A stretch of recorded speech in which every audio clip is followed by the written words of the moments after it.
Sunday, September 28th, 2025. We got NFL football in Ireland. And here we go.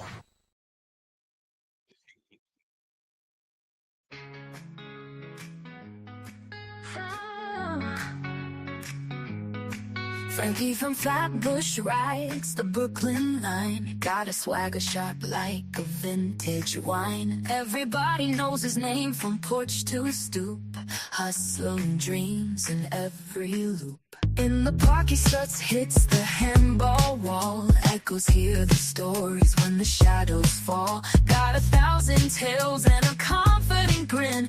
On the streets of Flatbush where legends begin. Frankie from Flatbush got the city glow, lighting up the borough with his every show.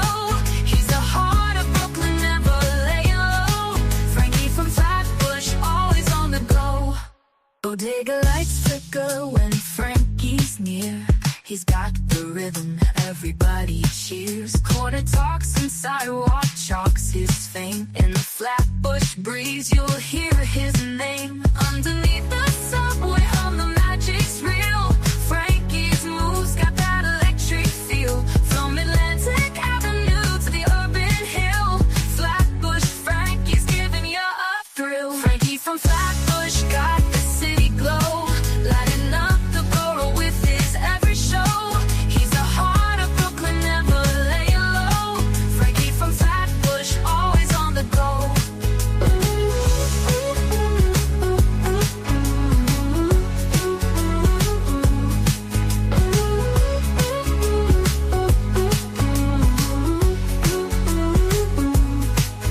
Bodega lights flicker when Frankie's near, lighting up the borough with his every show. He's the heart of Brooklyn, never laying low. Frankie from Flatbush, always on the go. Frankie from Flatbush got the city glow, lighting up the borough with his every show.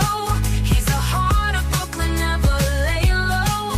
Frankie from Flatbush, always on the go. Always on the go. Always on the go.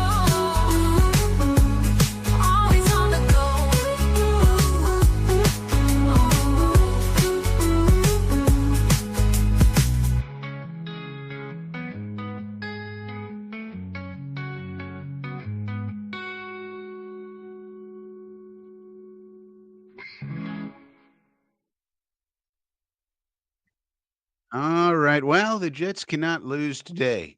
It's impossible because they're not playing. So we'll have to see. Phil Adams celebrate a can't lose Sunday with Frankie and his worldwide fam. Yeah, we got a game going on in Ireland right now. We'll keep tabs on that. Phil Adams is over in England. Todd's on the farm. Todd says audio and picture is good. Phil Adams says, can you see the chat? Yeah, we can see the chat. We're in StreamYard now, so hopefully we won't get the same issues that we had with Restream because that was really ridiculous. Might have some other options on the horizon, but for now, we're going to try out StreamYard, and we're going to hopefully maintain the chats coming in because Restream was cutting them off, and that's never good. Chris Hayburn is here. Good morning to you, Chris. In case you missed it, for tomorrow night's game, the Jets are not playing today. But for tomorrow night's game, the following players are out. If I can find it here.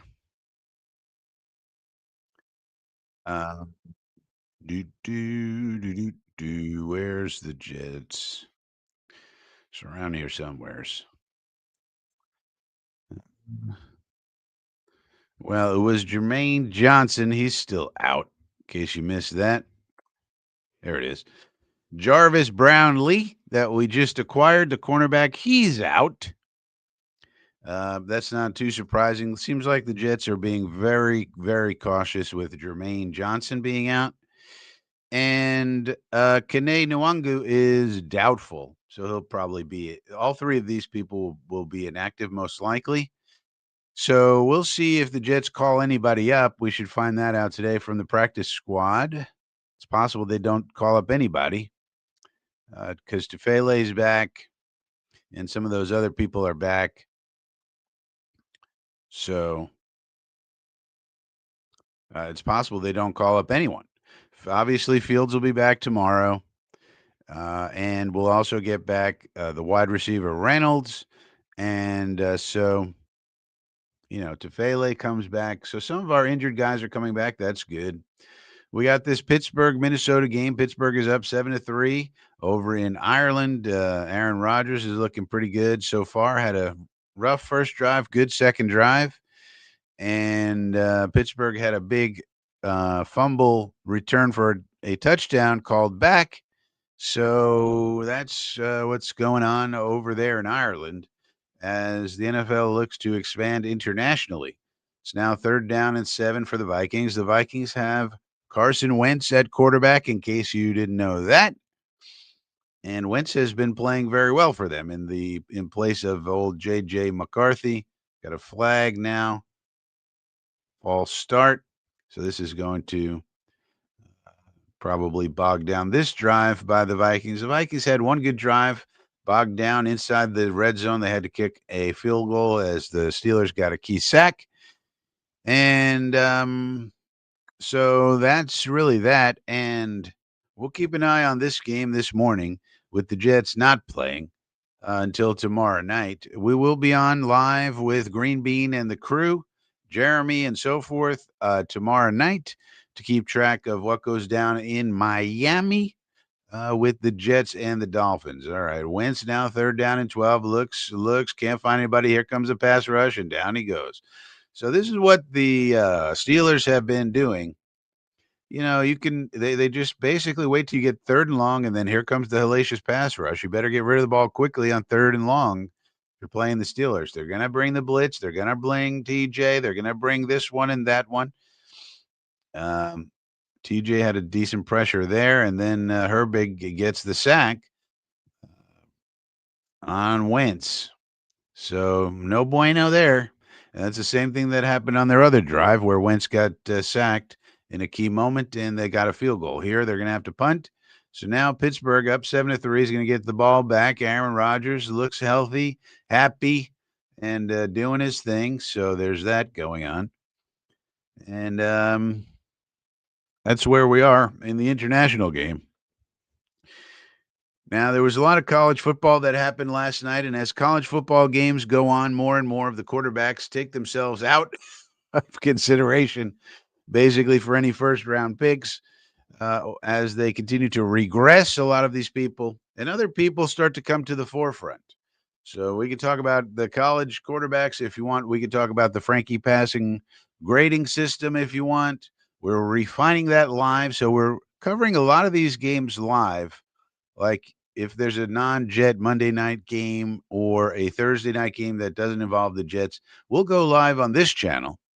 And one of the things we'll do, we'll track some of these quarterbacks with my new grading system. And the purpose of that is to refine the grading system to make it better. One of the things that we learned the other night, for example, is the grading system as I had it initially had too many. It was too harsh. It was too hard to get a good grade. So I had to refine. I wanted it to be difficult, but we found out it was too difficult. So we keep refining. The chat can tell me what they think of these throws, when we're live and so forth and so on. So so the system continues to get better and better and better. And then that way we can use it on these college quarterbacks and we can decide which ones are best and which ones stink and which ones might be good for us and which ones might be good for other people and so forth and so on. Anthony G is here, says stress-free Sunday. You can't lose if you don't play. Phil Adams says caught highlights of Crimson Tide versus Bulldogs. So the Crimson Tide, what's going on with Alabama is they have a young kid named Ty Simpson, and he's out playing a lot of these hot prospects. And Ty Simpson is a young feller, and he might be one of the better ones. But I don't think he's going to come out this year. He could, I guess, but I think he's a sophomore, if I'm not mistaken. And so, being so young, he's probably going to go back to school. So he's probably not coming out. But he's playing much better than anybody thought. And some of these other mugs are playing much worse, like Drew Aller and Garrett Nussmeyer and all these people. DJ Lagway can't figure out how to play quarterback. So, you know, you might wonder why why it's so hard to find a quarterback. And you watch some of these kids closely in college, it's like, oof. And it's just a few games, and you got to give them time and all that. But there's Aaron Rodgers finding DK Metcalf. There he goes. This could be a touchdown. Jesus. Just throw the ball to DK, and he'll just outrun everybody and run everybody over. Simple as that.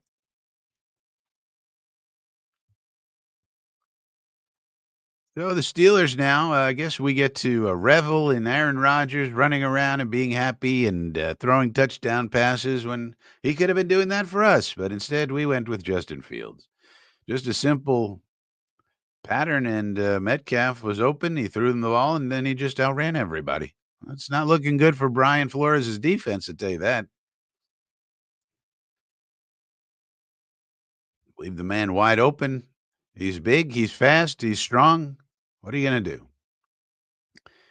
So now it's 14-3. Steelers on top of the Vikings, and it's really the short game, the quick game that the Steelers are majoring in and just saying, all right, we'll take dink and dunk and eventually get you out of position, and then boom, we'll have a guy run it. Instead of throw it this far, we'll just have a guy run it that far. It's basically what's going on here. So Flores is going to have to come up with something with that. Whatever he's doing now, not working. Not working. Hi, Karate. Good morning. Anthony G., our coaching staff was so bad. Well, yeah. Well, we fired Sala. That was stupid. And then we hired Nathaniel Hackett. That was also stupid.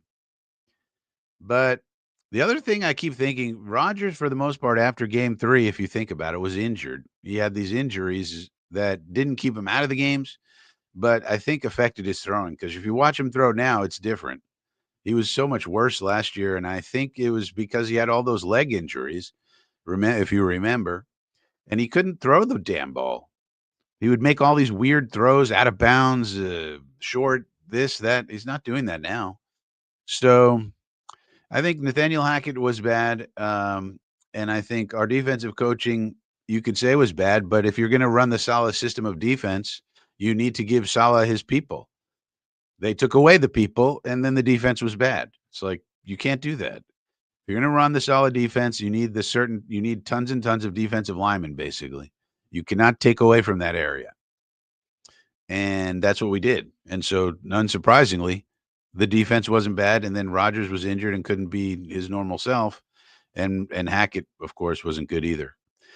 And then we fired Saleh for no reason, and it got worse. So you want to call that coaching in general? Okay. But a lot of coaching is personnel, and a lot of coaching is just knowing who you need to keep and who you need to get rid of.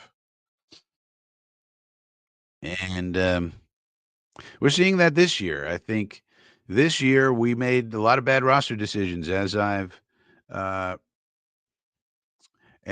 said. Franklin Fung, Rodgers did not play well for us, and not a leader can't go there when you're rebuilding. Well, you can do whatever you want, Franklin Fung, whoever you are. And like I said, I think Rodgers was injured. You watch the way he throws the ball here this year, and it's a lot different than what he was doing with us last year after game 3. He was making a lot of bad passes last year, which was unusual for him. I think it was the leg injuries. He couldn't really push off. Now, this is just a nice, easy throw, but this is typical Rodgers. Get rid of the ball quickly, throw it to your man, let him run with it. And that's what he's done his whole career, but he didn't do that with us. So you can say whatever you want, Franklin Fung, but the fact of the matter is you have to put together the team in the right way. And you can't have Robert Sala's defense without Robert Sala type players, which is defensive linemen. And, one thing you could say about Rodgers, he probably shouldn't have played hurt. He wanted to play because obviously of the Achilles the previous year, and he wanted to put in 17 um, games, and he was probably playing hurt. I mean, if you think about it, why would he be playing throwing the ball uncharacteristically for him? It wasn't anything with his arm, so that's really the way to think about it. Now you have Carson Wentz down 14-3 all of a sudden in the second quarter, and hands the ball to Jordan Mason. That doesn't go anywhere. So now you're going to have to rely on Carson Wentz to bring you back. The running game's not going to get you anywhere. We got to start throwing the ball here, KOC. So that's where we are. That's really where we are. And Harlan makes a good point.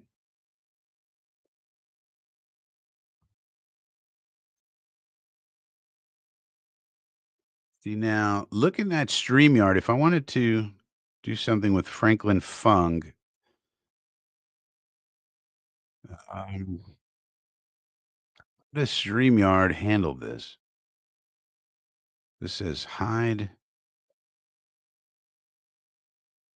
Um, See, so that's some place where Restream has a better deal. I don't think Franklin Fung. Oh, there it is. Okay, Franklin, I got you. I got you, buddy. I got you. I got you. All right, thank you, sir. So, sometimes you got to learn about these technologies. There's different things on StreamYard and different things on Restream and different things, so forth and so on. So you got to figure these things out when you're trying to use them. So thank you, sir, for that. Appreciate the comments, and we'll move on. So third down and 5 now. It's the second quarter, 10:47 remaining. And I was going to say, Harlan makes a good point. There's a new coaching staff now. Yeah, what about these coaches? And we're 3 games in, and the coaching staff is not really too impressive so far, but it's only 3 games in, so we got to give them time to grow. Let's hope that they grow and get better. They got, as far as the game day chess matches go, the Buffalo Bills won that one soundly and roundly.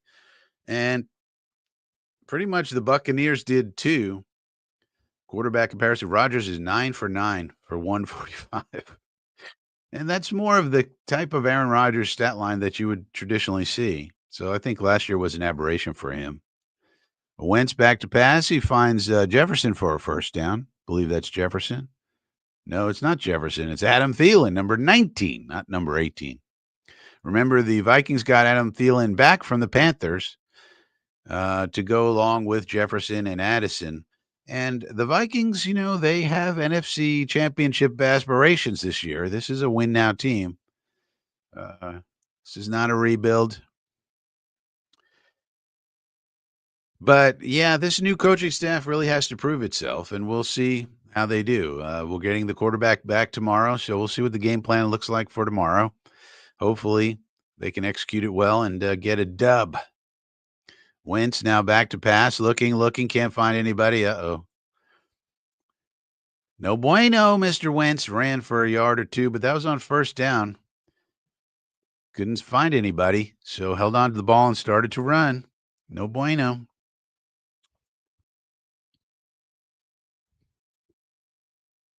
Well, it's hard to say, Anthony, that our scheme is bad when you have a quarterback making bad passes, throwing out of bounds, throwing short, throwing behind. How can you say the game plan is bad when a quarterback makes terrible throws? And secondly, how do you know what the game plan was? People see the results and think that's the game plan. Well, he planned to throw it out of bounds. No, that wasn't the game plan.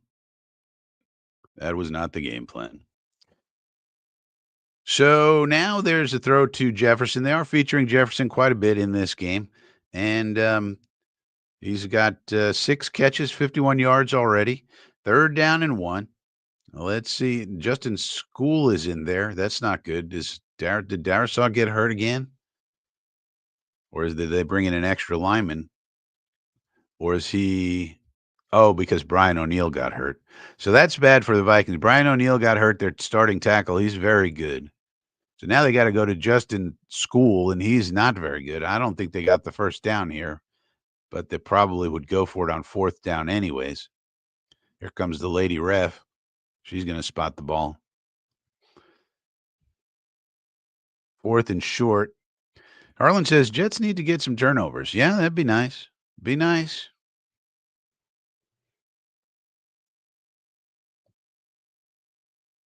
Better schemes, Anthony says. All right, what are the better schemes, Anthony? Let us enlighten us all, Anthony G. Let us know what the schemes are, bud. What schemes we seeing? We got schemes over here. Call you Anthony Schemes. Let us know what the schemes are, bud.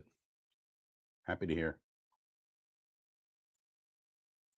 Happy to hear about it. All right. So, we're going to the virtual measurement where they don't show you what's going on. They just say it's 9 inches short. All right. 9 inches. We got to get ourselves 9 inches. Let's do a little tush push.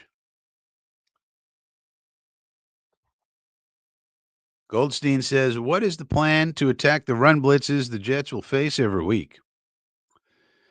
Well, if they're run blitzing, then you should probably throw, Goldstein. I think we need to increase our RPO usage. Personally, I mean, with Fields, we're at about, what was it, 16, 17%. I think we should just increase that by a lot. Why don't we major in the thing that Fields is really great at and just run triple option? Throw it, you have a run, you have a throw, you have a pass in there as well. So if they play both things for the run really well, you have a pass option where you just pull it and throw. That's something we could do. I don't understand why we don't want to do that. Seems like that's the thing that Fields is best at.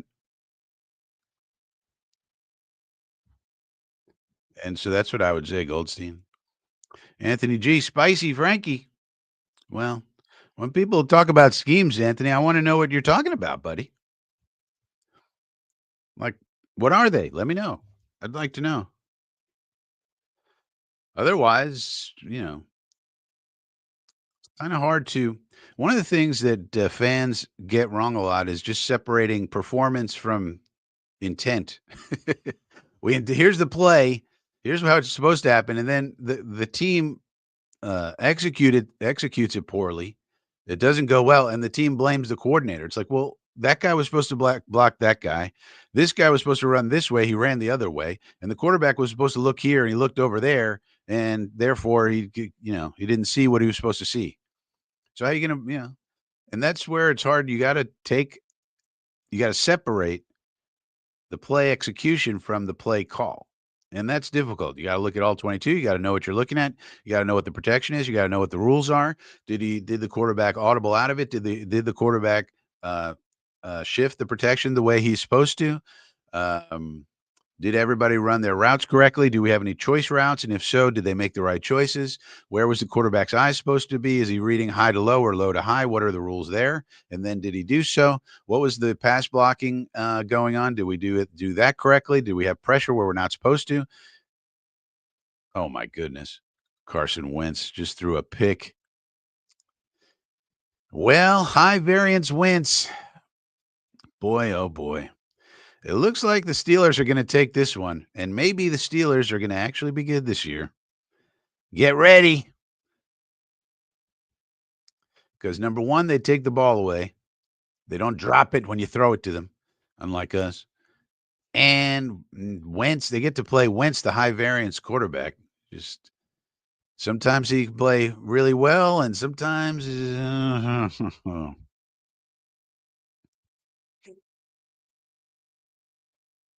I'm not defending anything, Anthony. I'm just asking you what you please enlighten us as to what you saw. I'm not defending it at all. I'm just asking you questions.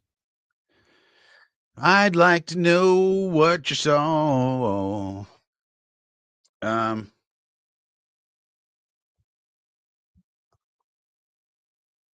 but yeah, so that's what we're doing. We got. We'll find out if we got any information about if we're bringing up anybody here today. At some point today, we should find out at least by 4 o'clock whether or not we're bringing anybody up from the practice squad.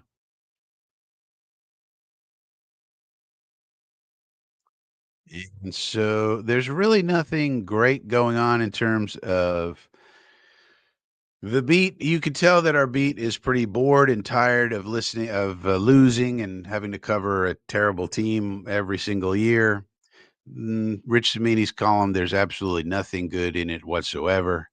It's a little dry, I guess you could say.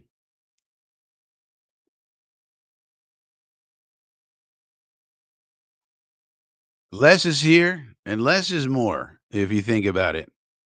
Les is a member of the inner circle, and I think you should join the inner circle out there. You get exclusive videos. Most of my videos actually are for the channel members. We got different membership tiers. We got the inner circle, we got the inner square, we got the inner triangle, whatever fits your budget. And most of the videos are actually going to the um, channel members. So appreciate that, Les, and good evening to you wherever you may be, sir. Phil Adams, of course the Steelers will win.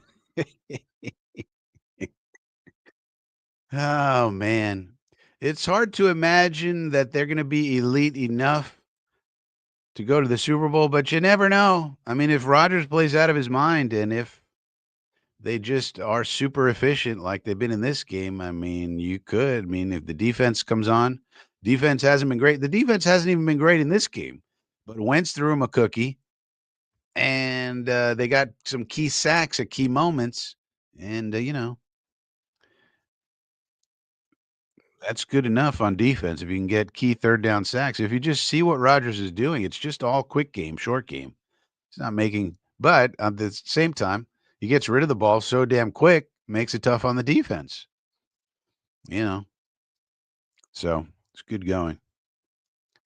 Duncan Lloyd says, "Do you think the Jets will win any games this year with how they've played so far?" I don't know, Duncan Lloyd.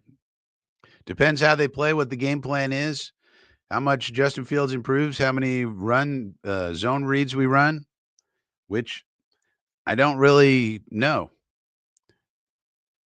It's hard to say because this is a new coaching staff. The defense has looked terrible. We're supposed to have these smarty pants defensive people named Wilkes and Glenn. I haven't seen any smarty pants defenses. Have you? So I have no idea what the defense is.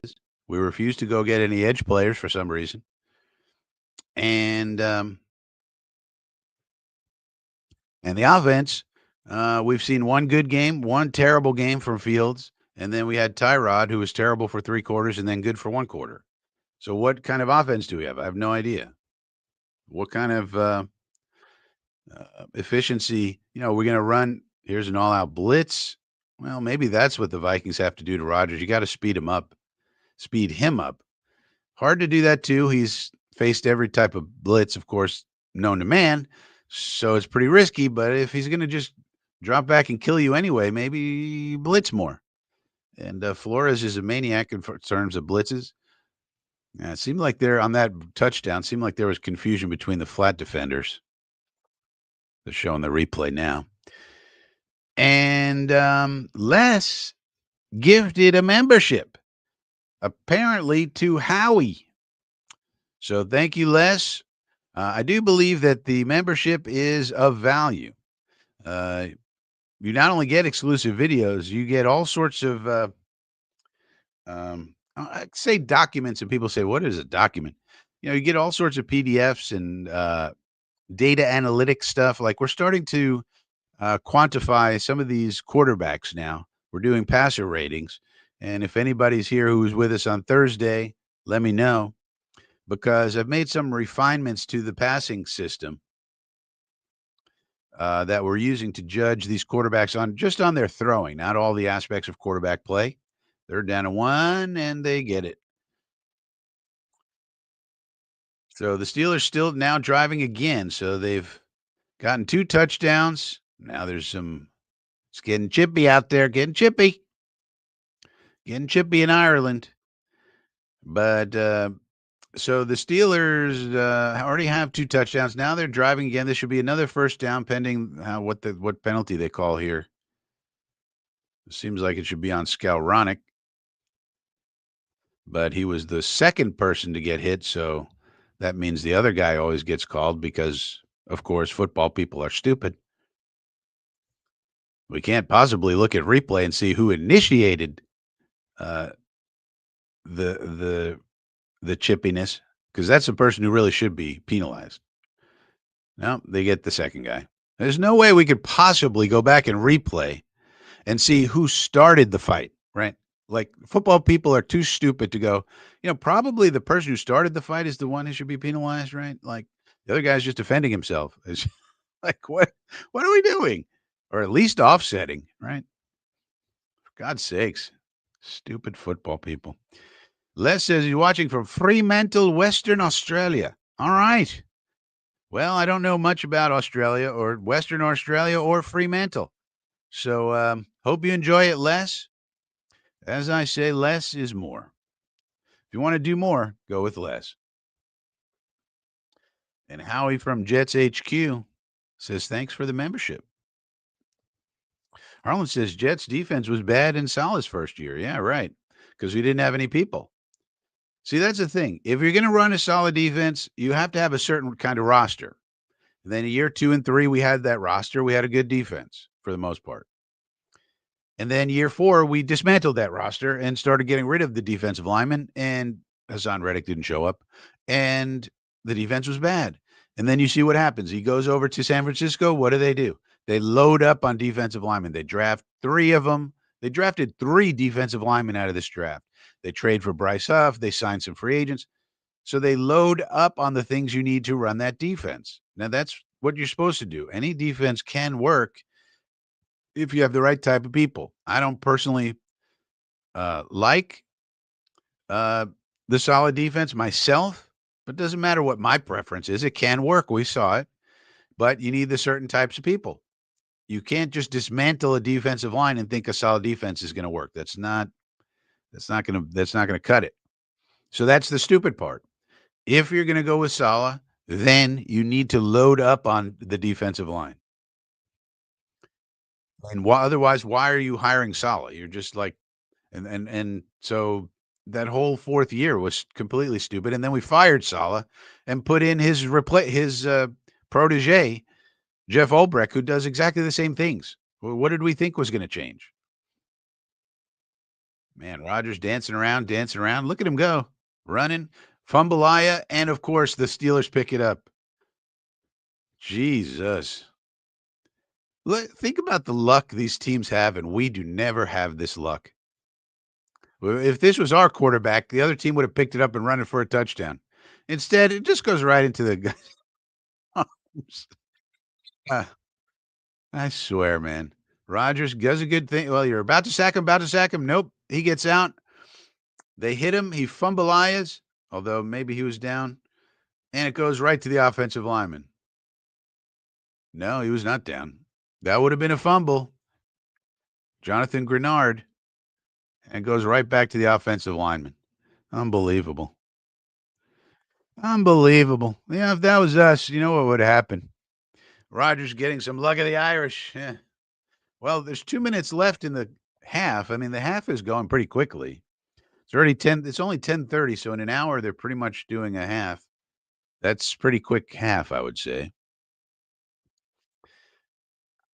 So, let's get back to Duncan Lloyd's question. I think what we probably need to do is number 1 on offense, I would run way more what I call RPOs, what are more accurately called zone reads, and I would run triple options where there's a pass play involved as well. I would increase that percentage to 25, 35%. That would be the tops in the league. It would be a very high percentage, but that's what I would run. We haven't proven we could run anything else well this year. At least for a while, at least to start out with, maybe just to get up on the board, get ahead in the damn game. So that's the first thing I would do. Will the Jets do that? I don't know. But I think that would be a good strategy for Engstrand to do. I've said that all summer. Second, I would probably deploy some schematic fluidity on defense. That's something else we haven't done. If you're just going to run the solid defense, which is what we've been running pretty much, with much worse defensive linemen than we had when Saleh and Ulbrich were here, then you're going to get bad results. You can't do that. And we thought we were going to get some creativity with Wilkes and Glenn. We have not. So I'd like to see more creativity deployed specifically with the front. Now, Steve Wilkes has said our defensive bus is going to be driven from the back. Our defensive bus is going to be driven from the back, which of course makes no sense. And so hopefully that's one of those things that coaches say that just, is just the coaches have to come up with something for these stupid reporters, right? So hopefully it's just something that coaches say, because if it's something that he actually means, then he might be full blown retarded. And we don't want that. What we want is a what we want is a defense that's driven from the front, because number one, there are no vehicles that are driven from the back, and number two, you need a good defensive front to play defense. If you don't have a good defensive line, you don't have a defense. That's just how it works. No matter how good your back end guys are. A little flip out, little flip play. Rodgers to Washington. Darnell Washington is about 17 feet tall, and he runs like a mountain. They got in Rodgers' face, but he just does a little dump off to Washington. Not very mobile, but hard to tackle because he's basically a moving mountain. Phil Adams is here, along with Jets Chaos. And Jets Chaos says, Phil Adams is my friend. Well, as a someone who's in the UK, I'm sure Phil Adams is watching this Ireland game with, oh, that was delay a game. And Rodgers sacked. So he didn't get the delay of game, and then Redmond gets him again, same guy as the first time. So that wasn't great.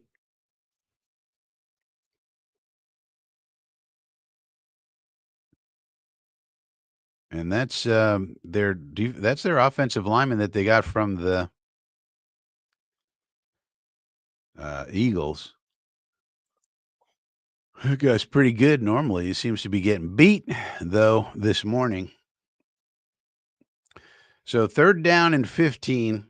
But Pittsburgh is pretty happy with the field goal, you'd have to think here. I mean, there's 1:49 left in the second quarter. If they go into the half 17-3 up, you'd have to say they'd probably be pretty happy with that.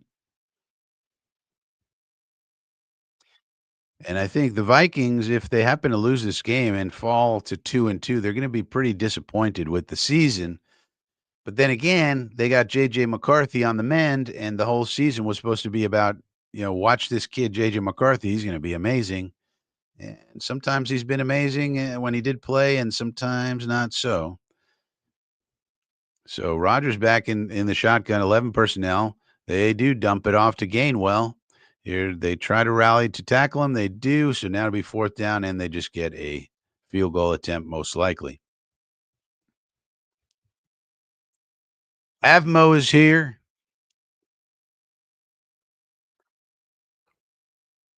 Avmo, I'll let you know that we changed the model. Changed the model for the quarterbacks, buddy. I changed some of the ratings so that it's more realistic, I think.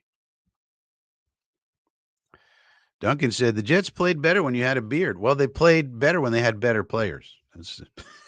That's not, has nothing to do with my beard, buddy.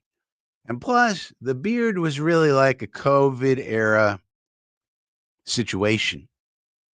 Now, Duncan, I was up there in Pittsburgh. Don't forget, when you're in Pittsburgh, you need a beard because it's gloomy, it's cold, it's snowing out all the time, it's raining. You need a beard just to stay warm. Uh, now I'm in Florida, so there's no room for. Oh, we blocked it.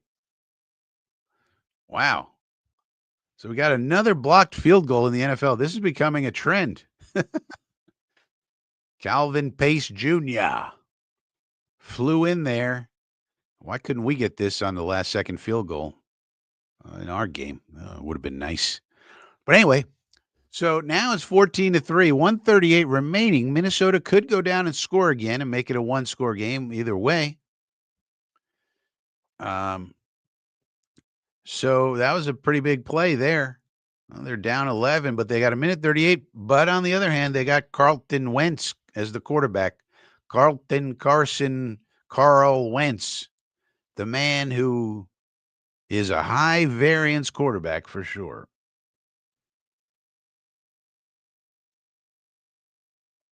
Duncan Lloyd says, that's also true, mate. Come for the football, stay for the banter. Yeah, you got to stay for the banter. You got to stay for the banter.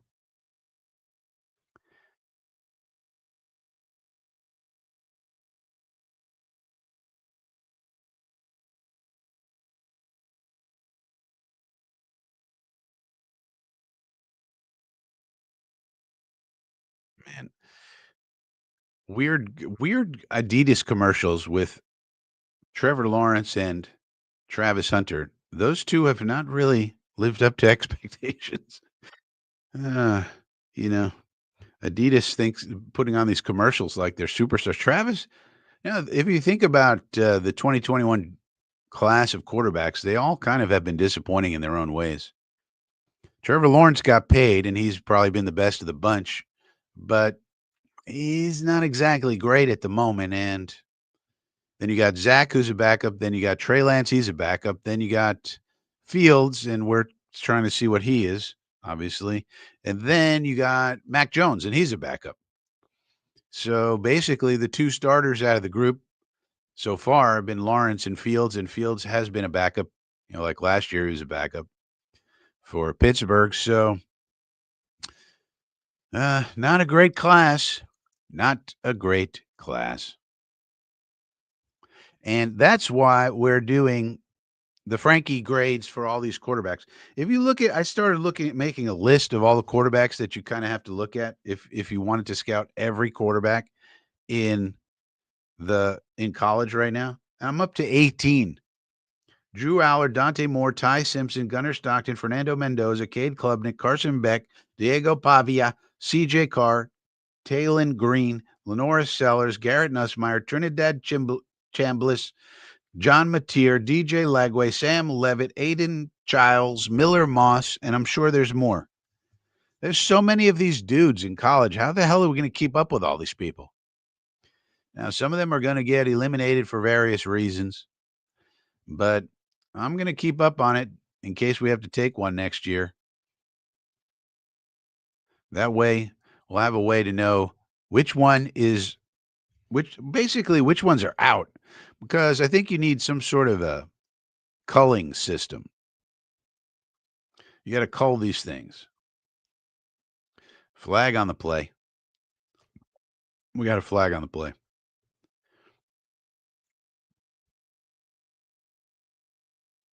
Roughing the passer. Well, that'll move him down the field.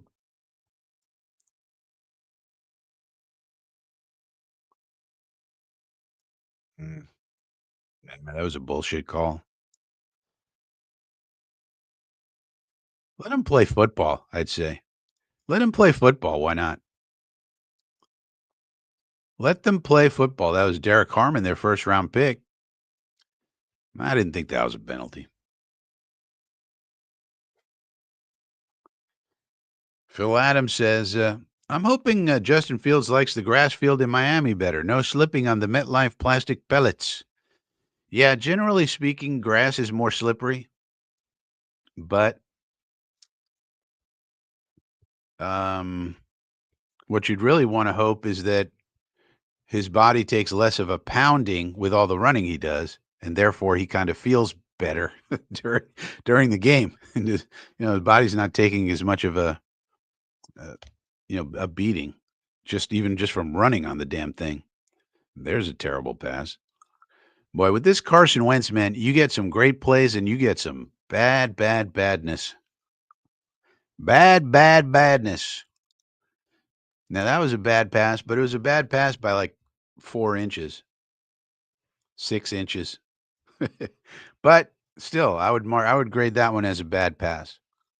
You got to hit your guy. He had it. You got to put it in the bucket, buddy.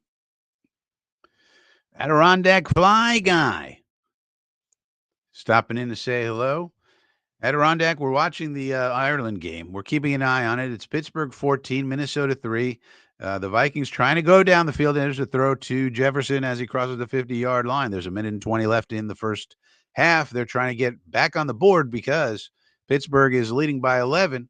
So if they can get even a field goal on this drive, it'll bring it back to a one-score game going into the half, and you'd feel a lot better. But ideally, get even a touchdown. But you do have Carson Wentz at quarterback, so that's a YOLO type situation when it's Wentz. And you just never know. He could have the most spectacular play you've ever seen, and he could do something completely crazy and stupid. That's Carson Wentz in a nutshell. And that's what we're watching here. Now, he's already thrown one interception. That was a nice pass to Jefferson over the middle off the back foot. Got it around the pass rush, right into the arms of Jefferson. Nicely done.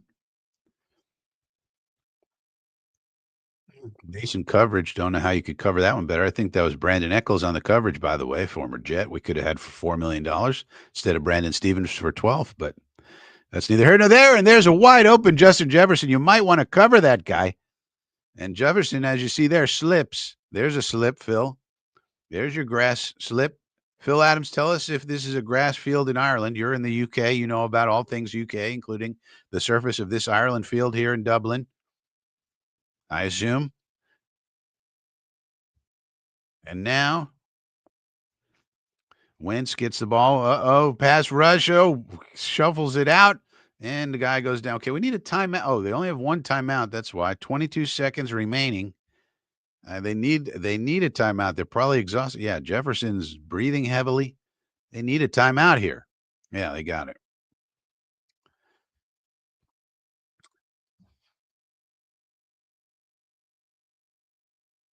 Irish green grass. Well, tell us other fun facts, Phil, about Ireland. I don't know anything about Ireland. And the people, Irish people tend to have more red hair than other types of people, and maybe some freckles. Other than that, I don't know anything about Ireland. What does Ireland have?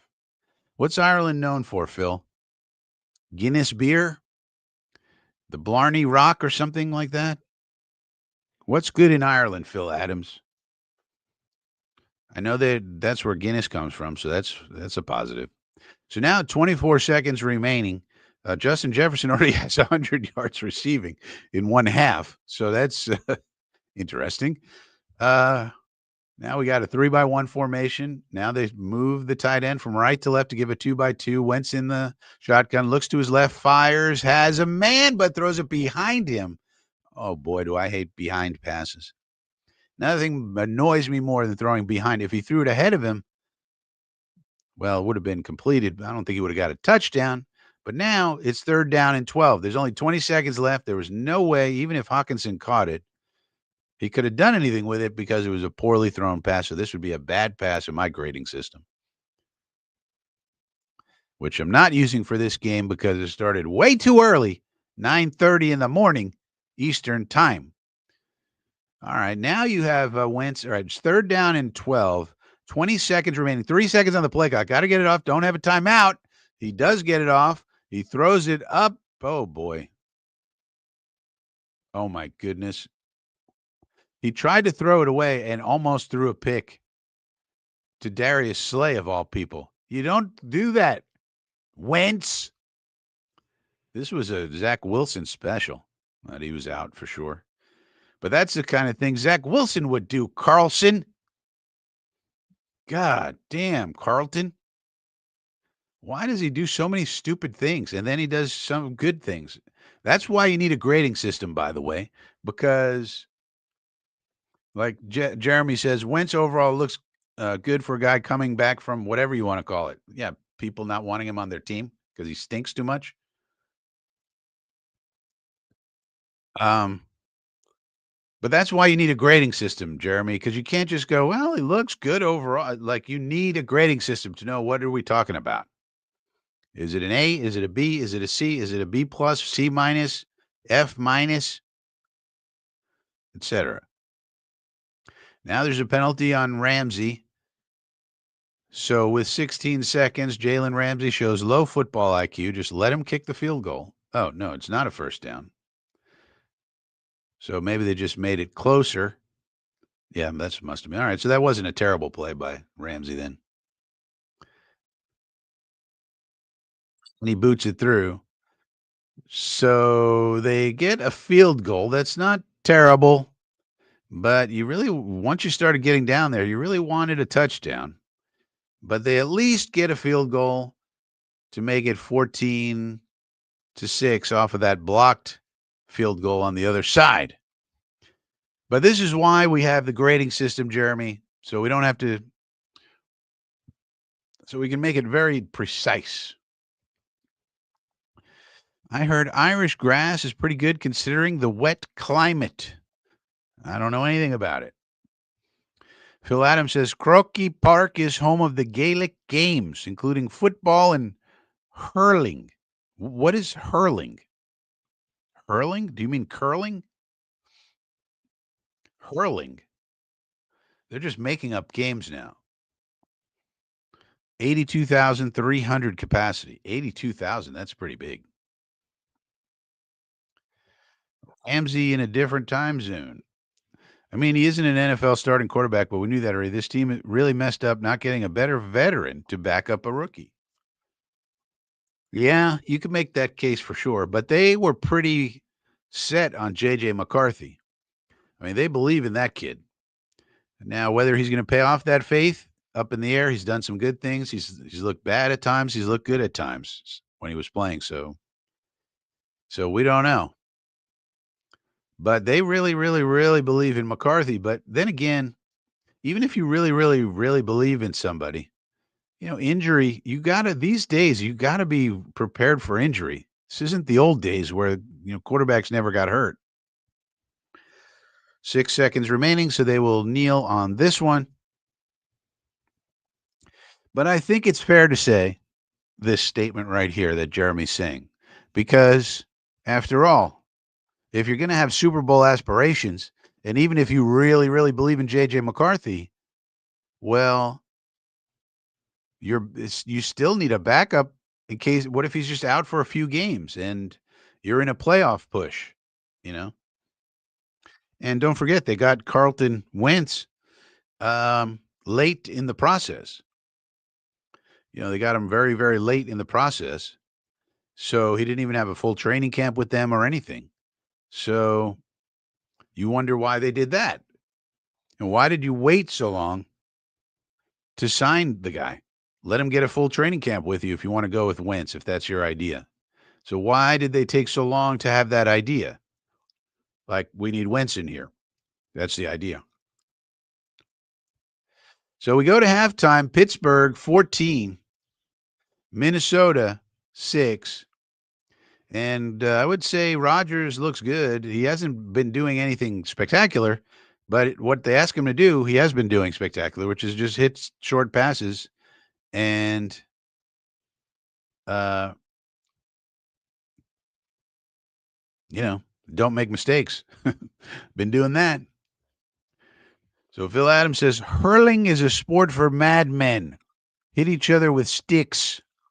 Ice hockey without pads. Oh. Sounds pretty stupid. Especially since McCarthy is coming back regardless. I think regardless, like guys can get injured at any time these days, especially with the concussion protocol. This isn't the old days where it's like Fields in the old days, Fields would not have missed that game, right? Like in the old days, they would have just said, "Well, he got his bell rung." Ha ha ha ha. Remember, they used to laugh when you got a head injury. Like he got his bell rung. Ha ha ha. Remember? Like the broadcasters would do that. And you would just stay in the game and just keep playing, and they would, and then the next week you'd play and no one would talk about it. But we have concussion protocol now. So Fields had to miss a game, and you see this all over the league. Guys have to miss games all the time because of that or other injuries. So I think just regardless, if you're in your Super Bowl window, you need to be more prepared than let's get Carlton Wentz at the last minute before the season starts. That was what's going on there. I think if you think of Kwesi Adofo-Mensah, he has not really been great at drafting. He's had some good draft picks, of course, but overall, not great at drafting. And also, what was up with that? Just relying on a guy coming back from injury and also young man, basically in his rookie season. Like, there's no chance he's going to struggle a little bit. There's no chance he's going to have a recurrence of the injury. There's no chance. And then also just, well, we have constructed this roster. They spent a lot of money in the offseason on free agents, specifically the trenches, offensive line, defensive line. And we're supposed to have an awesome defense, though Van Ginkel's out. I think that's really hurting him. He's a key player. But still, we got all these people, and we're going to go on a Super Bowl run. Okay. And your backup quarterback is high variance Wentz. It's not a good plan. So I think it's a fair point.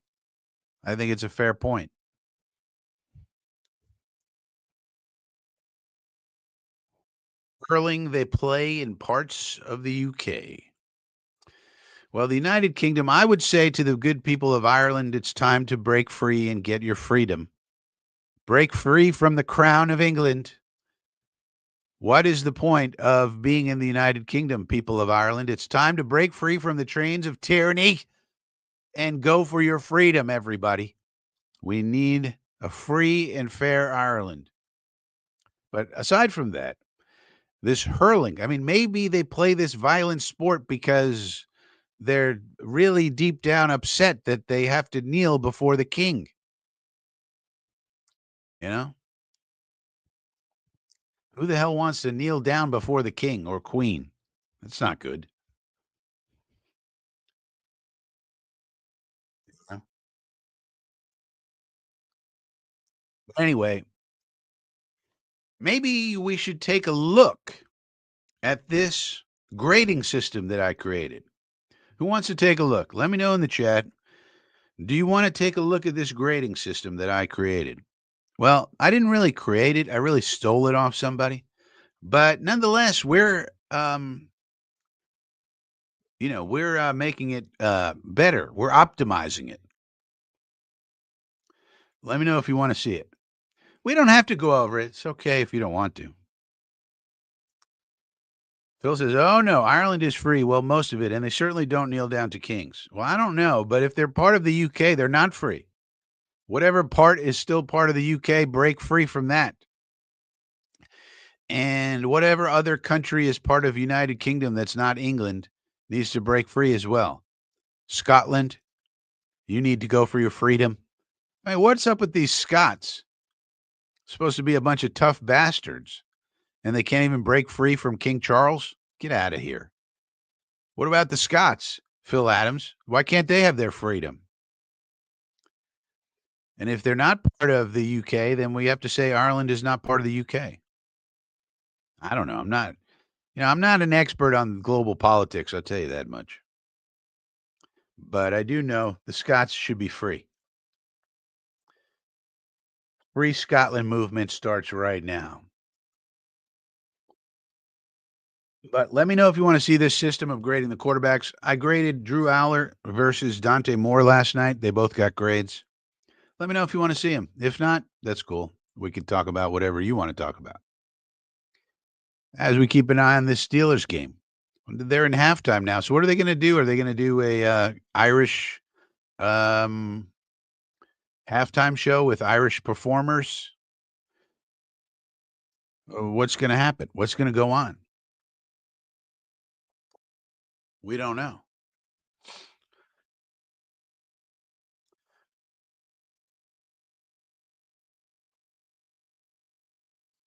See, Havmo right here loved the Frankie pass grader. Right, Havmo? But now, all right, Havmo, you're here. You saw what was going on Thursday, right? So Thursday, we realized we needed to make some changes because of Sammy D, actually. After Sammy D's game, the grade was too low, right, Havmo? So I had to make some changes. All right. So Havmo's here, so I'm going to show you guys how I changed it. So Phil Adams says the act of union was signed in the same way as southern parts are part of the USA. Yeah, but they should get out. I mean, there's been separatist movements within the USA. Texas, for example, famously wants to possibly get out of the union at times, and they should be able to if they want to. Like Texas, or like let's say the state of Washington. Sometimes there's talk about that here. If they want to get out of the union, they should be able to. Shouldn't force anybody. If Texas wants to be its own country, which a lot of people in Texas, by the way, want it to be, they should do it. They should be able to do it if they want to. There's got to be a process and all that, but why not? And that's why I say if they want to redo the agreement, yeah, have Moses is stuck on. Yeah, so let's take a look at this. Let's move this over here. We'll hide the game. Put this over here. So this is Drew Aller. So let's see. Let's see if we can get this. Well, let's stop this stupid banner. Okay. And let's see if we can look at it. Share screen. So now what we got, this is Drew Aller right here. Drew Aller gets a C minus in the whiteout game. And we grade the passes from elite to great to solid, routine, bad, interceptable, batted, throwaways. And we have a multiplier. And Havmo, as you remember, the multiplier was the problem that we had. And also we didn't have a refined grading system. It was more like A, B, and C. So I changed the multiplier, and I'll show you what it was for Darnold and so forth. It did change their grades. But like Drew Aller yesterday in the whiteout game, I had him 1 elite throw, no great throws, 3 solids, 16 routines, 8 bad, 2 interceptable, including one that did get intercepted, no batteds, and 1 throwaway. So that gave him total score of 33, and that gave him a grade. When you divide it by the number of throws, gives you 1.065, which is a C minus.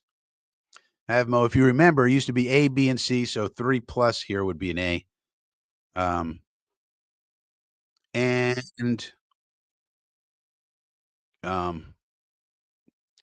so now we have these gradations, within the score. So in the old system, this would have been a C, but he actually gets a C minus. Not a great game for Aller, I would say. I was very unimpressed, underwhelmed. I also put some notes in here underneath. Holding the ball too long, poor processing, receivers lack separation at times, happy feet in pocket under pressure, overall underwhelming, too many behind throws. I hate those behind throws. But he did have 1 elite throw, so there is that. But then if you look at Dante Moore got a C.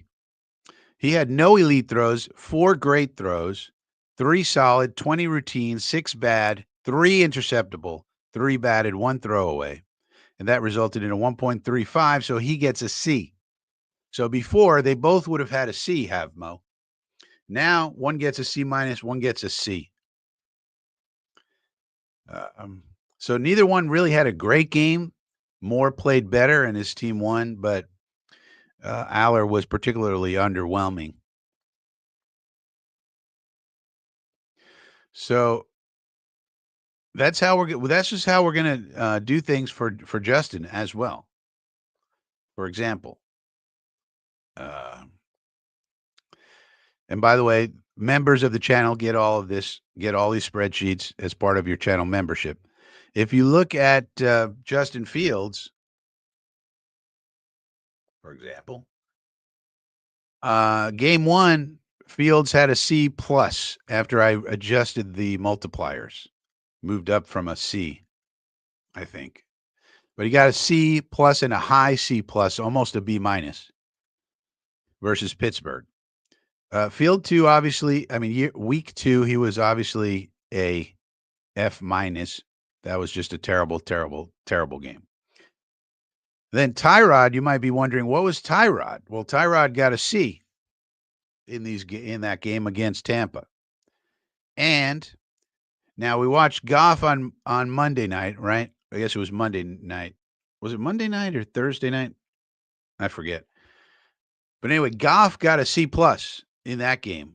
I think this was the Monday night game. I have it as Monday night. So Goff gets a C plus, 1.692. So barely a C plus. And if you remember, he didn't really have a great game. He threw a lot of bad passes, but he did have 4 great ones, no elite ones. And then Darnold, which is what really sparked the thought that maybe the system was incorrect, moved up from a C to a B minus. So now the same game that Darnold had with the new multiplier scheme moved up to a B minus, which was pretty, I think that's pretty close to accurate to what he was, B minus. He did have 4 elite throws and 1 great throw, but he had 6 bad throws. That's what's weighing him down a bit. So that's the system right there. So I think it's improved. I don't know if it's correct yet, but it's improved, Havmo, from from when we were looking at this. I think it's improved. I don't know if it's perfected yet. Might need some more refining, but that's why we do the live streams and we grade live, and then we get feedback from the chat on, is that an elite throw? Is it a great throw? Because a lot of this stuff is just judgment calls. Okay, so Havmo says that sounds accurate. All right. And a lot of times, Havmo, right, it's helpful because you might remember that one awesome throw the guy made, and that's what sticks in your mind. You think, wow, he had a great game. It's like because your brain just goes to like that awesome throw he made at the end of the game, let's say. But if you have a system, you're recording all the throws, you know what type of game he actually had, right? Harlan says, did we see any? Well, I only charted the Oregon Penn State game because they had 2 of the quarterbacks on the list. I thought Dante Moore, I think, is going to be an excellent prospect, but I think he needs to go back to school. I think he's showing a lot of good stuff already, but one more year of school and he'll be a top probably 3 pick. I think so. I think he needs one more year of seasoning. Drew Aller, I have had and have high hopes for Drew Aller. I like Drew Aller a lot, but he had not played well his first 3 games of the season. He didn't play terrible, but their competition was bad, and he didn't put up big numbers. I didn't watch any of the games, so I was looking forward to watching this because it was his first big test of the year, and I would say he failed the test. He did not look like a franchise quarterback. He did not look like someone you want to spend a first-round pick on. Absolutely not. Now, it's just one game, so you don't want to overreact to it, but as of right now, he's sort of in the maybe trending toward no category. But the guy I have my eye on is Fernando Mendoza. And, well, there's a lot of guys I have my eye on, but I like Fernando Mendoza a lot. And Dane Brugler was posting a bunch of clips from that game, and I tried to watch that game after the whiteout game, and I couldn't find it on my YouTube thing. I don't think they would let me watch it. I wanted to watch the replay and watch Mendoza and chart his throws, but I couldn't. So, and then it was midnight, and I had to go to sleep. Sometimes you got to go to sleep, fellas. Can't watch 70,000 games of football, much as you might want to. Yeah, Harlan, you're talking about Pavia. So Pavia is 5'11", Harlan. He's not going to work for us, and he's like 28 years old. So for me, Pavia's out. I don't think a 5'11" guy who is a 28-year-old dominating teenagers can really be a jet quarterback. Now, maybe he could work for somebody. The fact that he's a shrimp, maybe that works for somebody. I don't think it would work for us. I don't think so. Not in the weather conditions and everything else. And now he's got to overcome the fact that he's not even 6 feet tall. I don't see it. And he's an older prospect. But, hey, and he's usually playing against low competition. Like yesterday, they played. Who did they play yesterday, Harlan? The University of nobody, some non-name brand university. I was like, what kind of school is this? Like Utah State or something? Not Utah, not BYU, Utah State. Like what? What? Who plays for Utah State? So we got to be careful. But then again, some people surprise you. Maybe he's the guy. I don't know. He's tough. He's definitely athletic. We know that. All right, the game's back on. The Vikings have the ball. Let's see if they can capitalize on whatever momentum they gained from at the end of the first half. Brian O'Neill, it seems like, is still out of the game. That's very bad for the Vikings. The Steelers are certainly going to capitalize on that in this second half. Yeah, Mendoza, we'll show you some highlights, Havmo, and by highlights I mean all 22 footage. Here, probably if we get a little bit of time here, screen pass, that's not going anywhere. But yeah, he didn't have his greatest statistical game, but number one, he brought him back at the end to win, so that's important. And number two, he was resilient after an interception where he was being pressured a lot and he threw a bad ball, got picked, but then he came back and won the game. So that shows resiliency.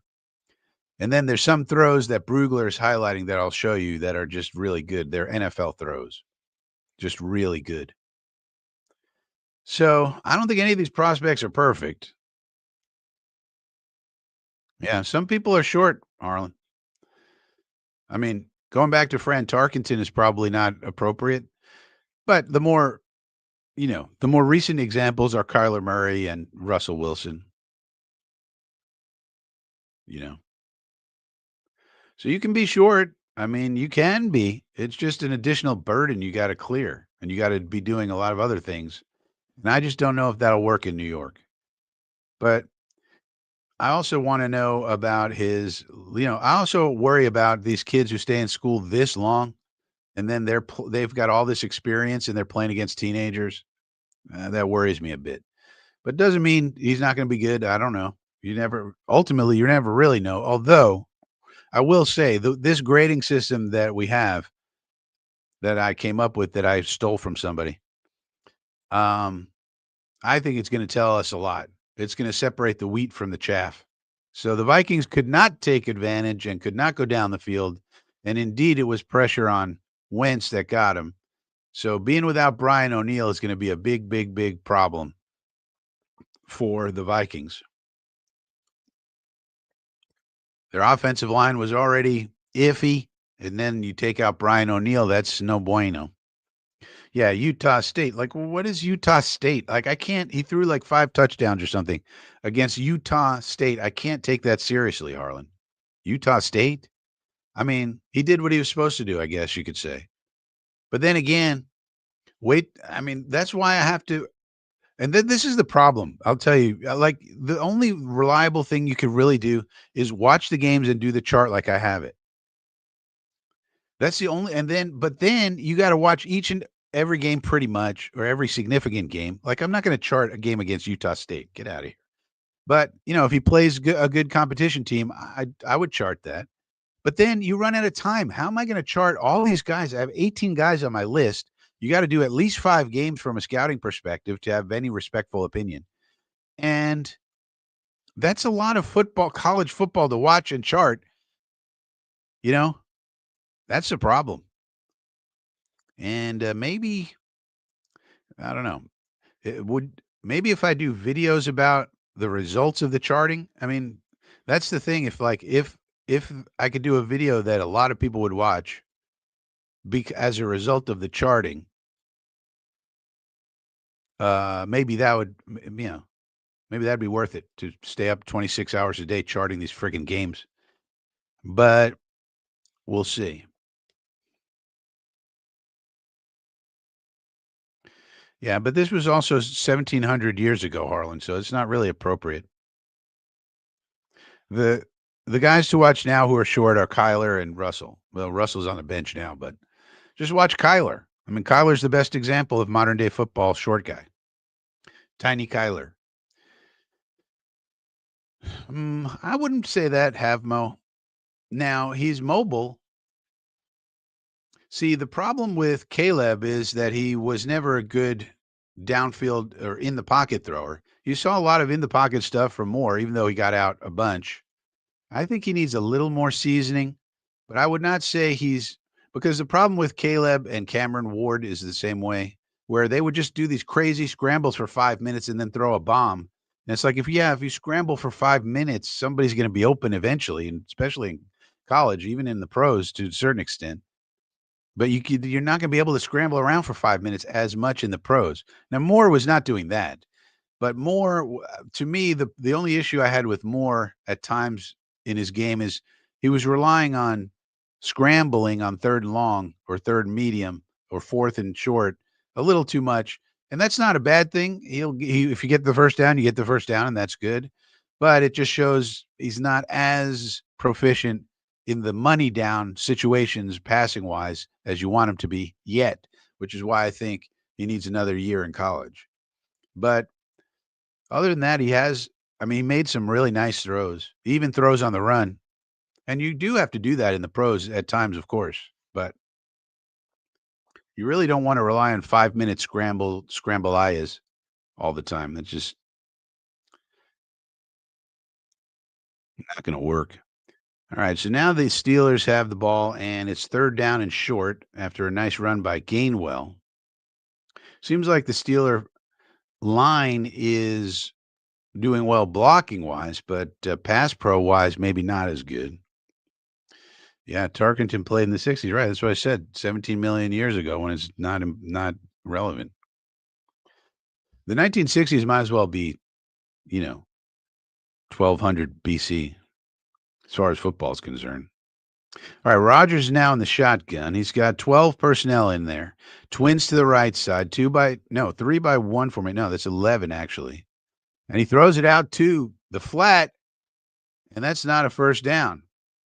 So let's see if they go for it. Nope, doesn't look like they are. It's going to be a puntadero. So Rogers went for the short, and that was well covered by 55.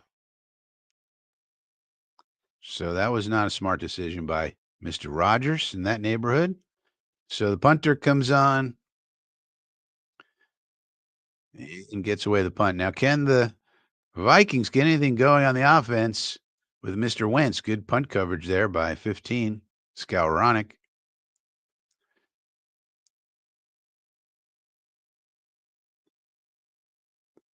He's very Skowronek. Very, very Skowronek. But, yeah, let's take a look at we already did that. So, that's the passing system. I think that's what's gonna save us. The only thing is just trying to get, all these grades. You watch as many of these games as you can. It's gonna be tough. It's gonna be tough. 1,200 BC Jets, yeah. It's been going on forever, Phil Adams. It's been going on forever. And it's never gonna change until we probably change everything about the team, the colors, the name, the uniform.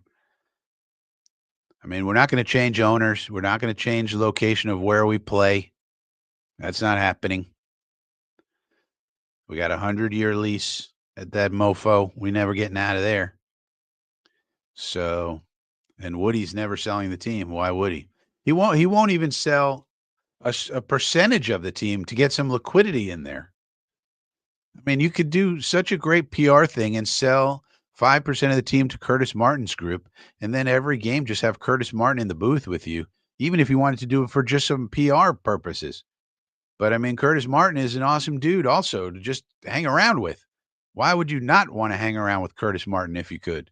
it's like it's like so dumb. And then you get liquidity on top of that to spend on signing bonuses, staff additions, whatever's needed to get some better players in here. I mean, seems like a no-brainer to me, but what do I know?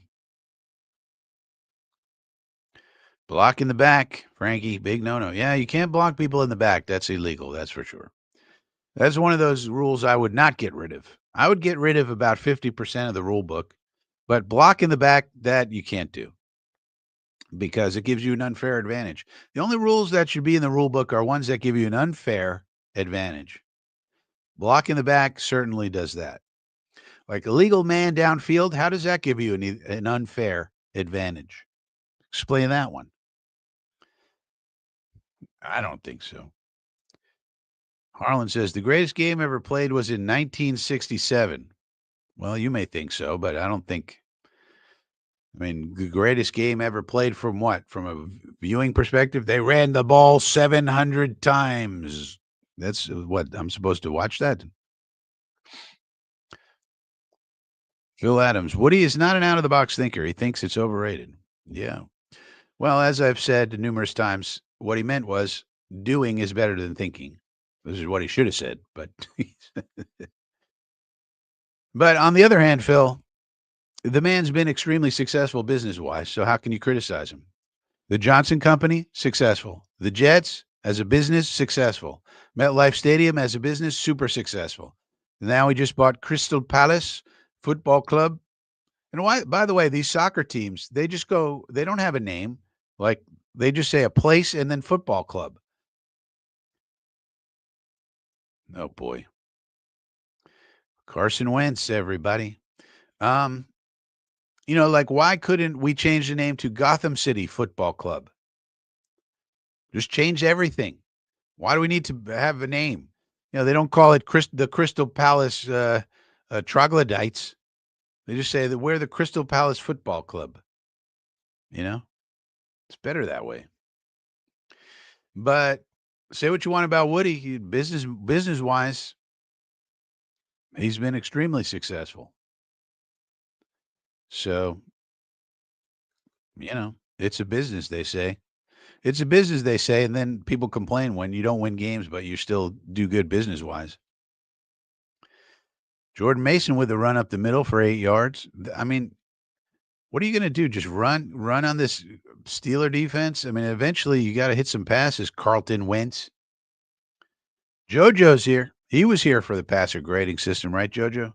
JoJo, we made some changes to the grading system, buddy. It's working better now, I think. Yeah, that's what I'm saying, JoJo. He's successful business-wise. Everybody wants to say it's a business, but then when it comes to discussing wins and losses, they don't want to talk about it. It's a business. There's a first down to Adam Thielen.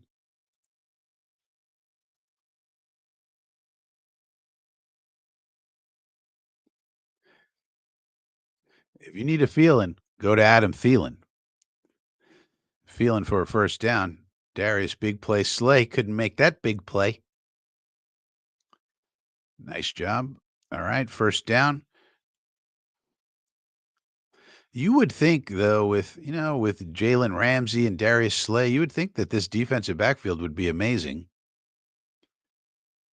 And Brandon Eccles. The Glazers. What? That's not true, Phil Adams. Crystal Palace Glaziers? No one ever says that in any article I've ever read. The Crystal Palace Glaziers? Did they all, in every write-up they say the Crystal Palace Football Club? Why is that? Wentz could have had that check down for 10, yeah. But he's Carson Wentz.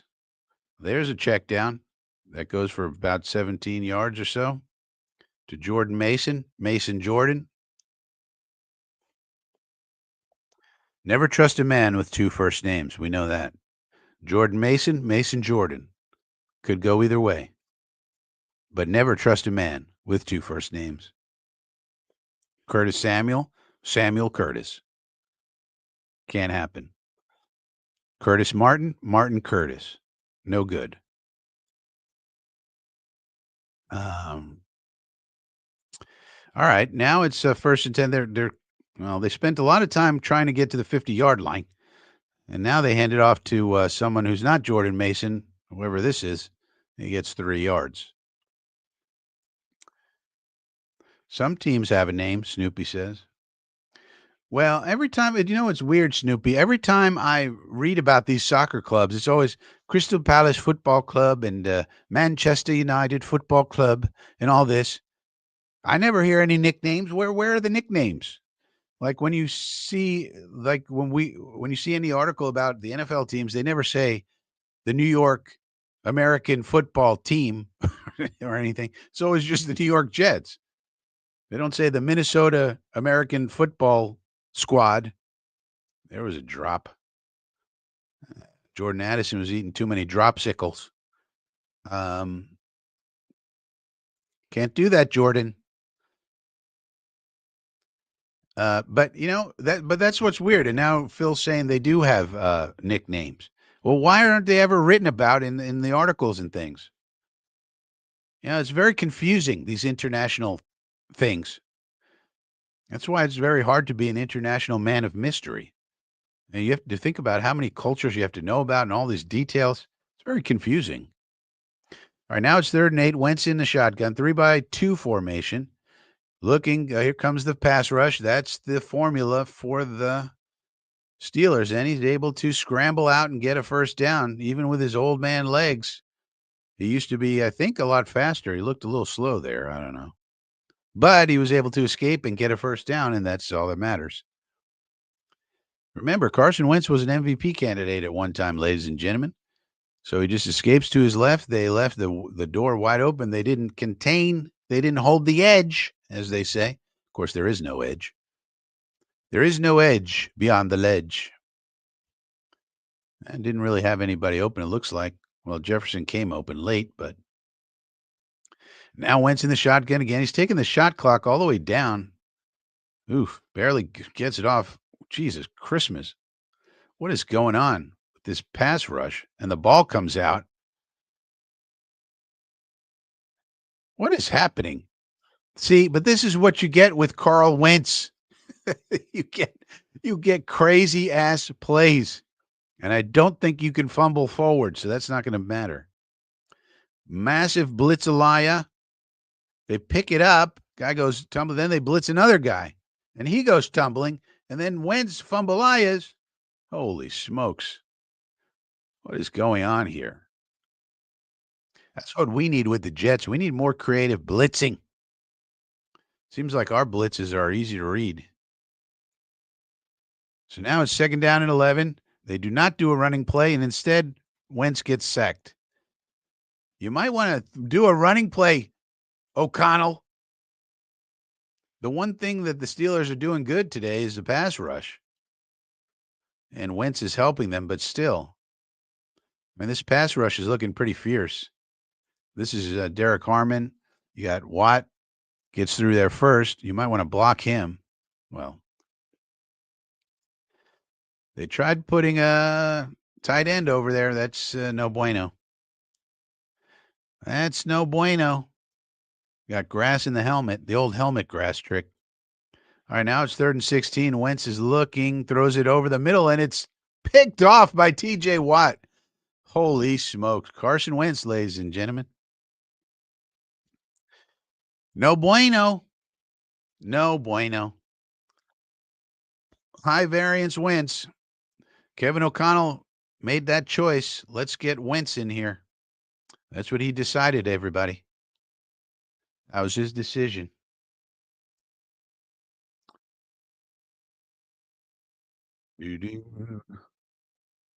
Because the original Crystal Palace was made from glass. So why aren't they the glass makers or the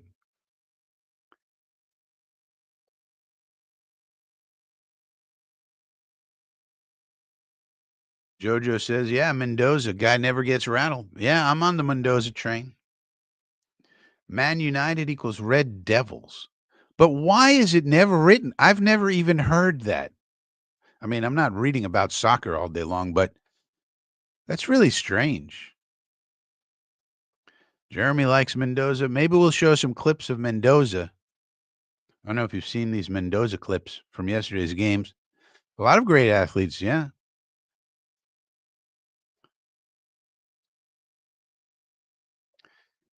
Yeah, but how do you guys know this? Where did you read about the Manchester United Red Devils? Well, I've never heard of that.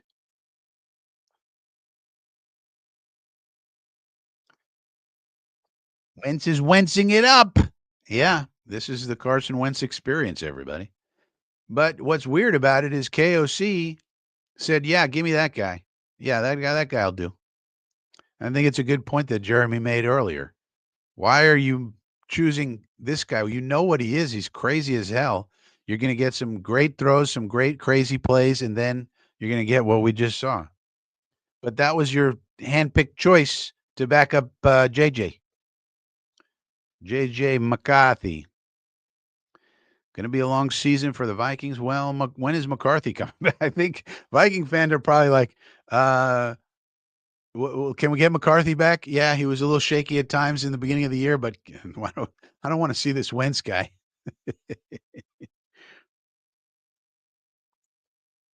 Snoopy says, I'm a fan. Well, I guess maybe the true fans, I'm just a very, very casual observer. I'm not a fan. So I guess you guys know. So I guess they do have nicknames. All right, I guess I was wrong about that. You never hear about the nicknames, though. Every time I read about soccer, it's always Man United Football Club or Crystal Palace Football Club. I never hear about Red Devils or anything else. But then that's just me. I guess that kills my point about going to. All right, so why don't we just be the Gotham City? Well, we need a new name, though. See, I'd like to even get rid of the name Jets. I mean, what? Who cares about the damn Jets? We need a name. We need a state. We need a stadium. We need a uniform. We need a colors. We need to change everything. Change everything up. I guess though, we probably changing the Jets would be the hardest thing, probably. So maybe we'll just be the Gotham City Jets. Why not that? The Gotham City Jets. That sounds pretty good. The Gotham Jets. Something. I mean, Gotham City in fictional terms has been New York mostly, but also has been other towns at times too. That's what's good about it. And it has a sort of gritty underground kind of dark noir feel to it. Well, the Steelers now were given a gift of that turnover by Wentz, so now they're going to get a first down with the running back here. I think that's the young rookie Johnson. No, that's Gainwell. So he's got the first down. So after this possession, let's take a look at what Dane Brugler was talking about with Mendoza, because it may be that the Fern Dog might be our number one choice at the end of the year. We got to see how the year plays out. But it's possible, very possible, that he might be the top target for us. It's very possible. Everything that I've seen and read about him, he's high on my list at the moment. Could change, and I'm one of these people who tries not to have confirmation bias, so I'm unusual that way. Gainwell now running. Now Pittsburgh only has 14 points, so it's hard to say that the Viking defense has played bad, but they got a blocked field goal. Pittsburgh has moved the ball pretty efficiently. You know, they have gotten pressure on Rodgers when they needed to on certain third downs. So there's that. And they are missing one of their key people, which is Van Ginkel. He's a very key person for them. But you can't have the excuse of that, I think. Now you got one-on-one with DK on top. That's not what you want, but it's a running play. And there's a first down, and he gets all the way to the 2-yard line. So they're moving the ball on the ground pretty well, not really needing Rodgers to do much. And this is probably the plan if you think about it. You know, if you want to really think about it, the Jets put everything on Rodgers' plate and said, "Save us, Aaron Rodgers. You're our only hope." And it seems like the Steelers said, Rodgers just come in and hit some short passes and run the offense, and we'll run the ball, play defense, and kick some field goals, and everything will be good. Yeah, that would be a fair criticism, I think. But we thought Aaron Rodgers was the savior of all saviors, and there's another touchdown running wise for Gainwell. So now 21-6, and 2:23 left in the third quarter. Steelers looking good. Vikings not so hot. Given the level of competition so far, how are you feeling about Membu? And you worry about Fashanu? Yeah, I would say Membu's looking great by all indications, stats, ratings, different metrics, PSFN, PFF, watching with your eyes. Membu's holding up great. I'm a little worried about Fashanu, but if you watch the tape from the last game, for example, he played better than his grade from PFF, for example. And but he didn't play great, but he played better than his grade. And I'm starting to really wonder about all these grading systems anyway, because how do you determine if it's a 7-man blitz? How do you determine whose man is supposed to block him? How do they determine that? You don't know the rules. You don't know the blocking rules. A lot of times, if you see a guy rushing in and he goes, let's say, right by the center, he goes right by his left arm and he just runs in and sacks the quarterback. It could be that the center's rules were he sticks to the right no matter what, and anybody going to his left is the responsibility of the running back, let's say. But let's say the running back screws up and goes out into the flat instead of staying in to block, but he ran right by the left arm of the center. There, you're going to put that on the center? His rules were you let anybody to your left go, just as an example. But if you don't know the rules that the Jets have, how do you know who to assign that to if you're trying to grade out each and every lineman? So that's an example of where I think it's kind of difficult. Now, there are the other times when it's just one-on-one, like Yaya Diaby was one-on-one with Fashanu and he killed him a couple of times. And Yaya Diaby is very good and people don't know who he is, and he has a funny name, but he's a very, very good player. He had like 65 pressures last year, for example, and 9 sacks as a rookie. So I'm not making excuses for him. I'm just saying I thought he played better than his grade was, and I think the overall pass pro the bad thing about that game was just overall our entire pass protection scheme, including the running backs. Um, and so But that's the long answer. The shorter answer is, yeah, I'm worried. Olu's one of my favorite guys. I want him to kill everybody. He's not killing everybody. Membu is doing a really good job on the other hand, so that's good.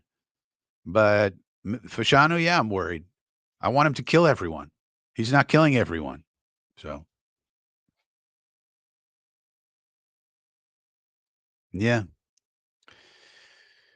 But this is why we need systems. This is why we need our own grading systems, Jeremy. This is why I came up with this quarterback thing, because you can't rely on PFF or anything, even EPA or DVOA. All of these things, they're fine, they're okay. But what you find when you chart on your own is it's very different than what they're telling you. Actually, a lot of times. So we need our own systems. That's why I'm doing this for quarterbacks, because we cannot rely on anybody else. We can't rely on PFF or PFSN or any of these people, EPA, DVOA, anything like that. Now, here's a really good run back by the Vikings. This will get them good field position all the way down to the plus 35-yard line, but there's a flag. Flag on the play, of course. Flag, penalty. Can't do anything without a penalty being called. That's for sure. Holding, of course.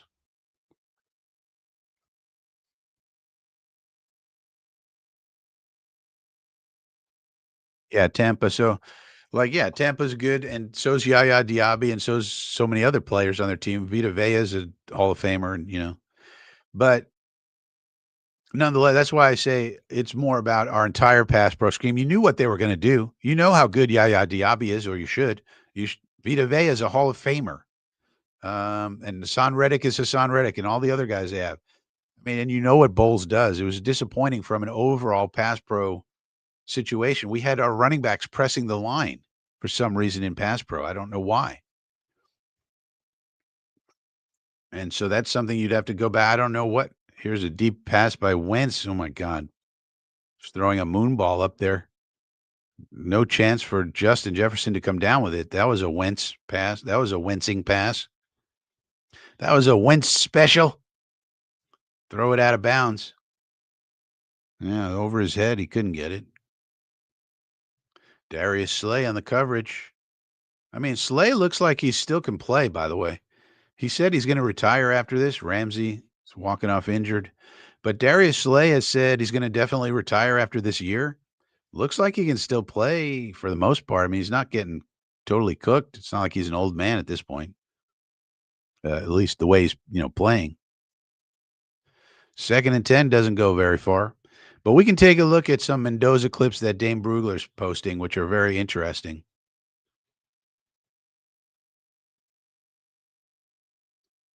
Especially if this game gets out of hand.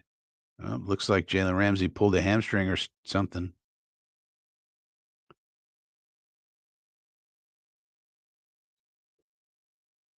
So that would be a big hit for the Pittsburgh defense if Ramsey goes out.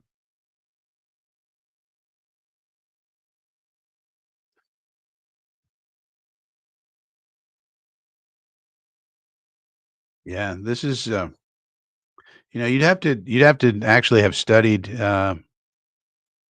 what the Eagles were doing. I don't know what the Eagles were doing back then. I wasn't paying close attention to the Eagles then. But yeah, he had them on a good course, and then he got injured, and they had Jalen Hurts, of course, as a backup, and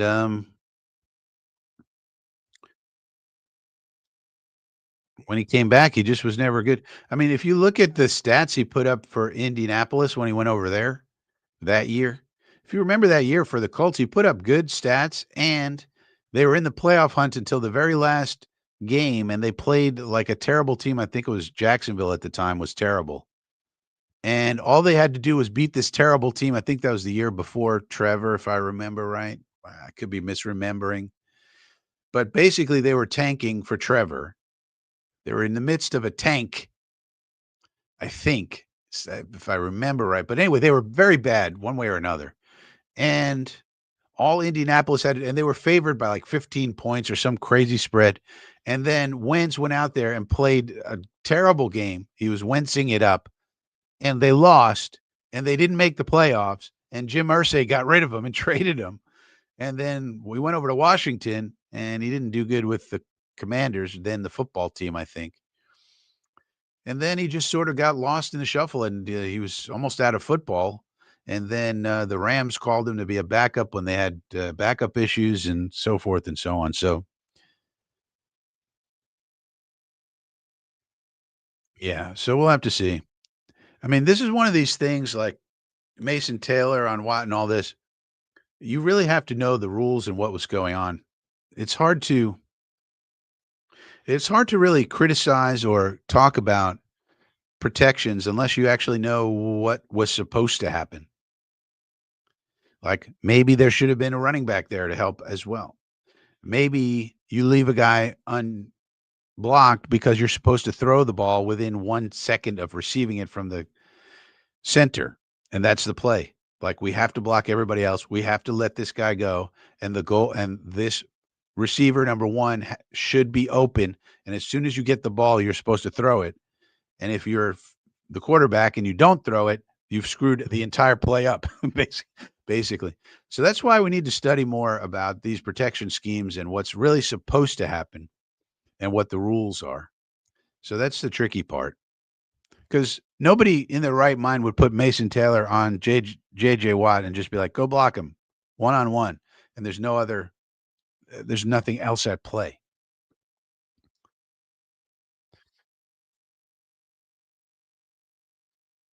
Well, Buffalo basically won the chess match against us. Buffalo did some very unique things, and they just were more creative, and they won. And they have a lot of really good players. And then he got hurt, and then Fields got hurt. So I throw Buffalo game out the window, personally.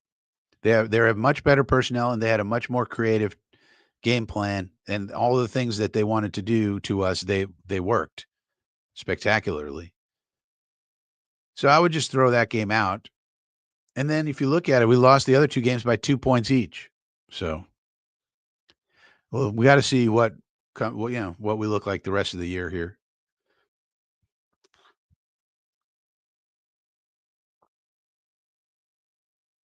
Boy, the Vikings just cannot stop the running game of the Steelers. This is going to go down to the end of the third quarter. So let's take a look now at some Mendoza passes, shall we? Let's see what I got pulled up here. 101.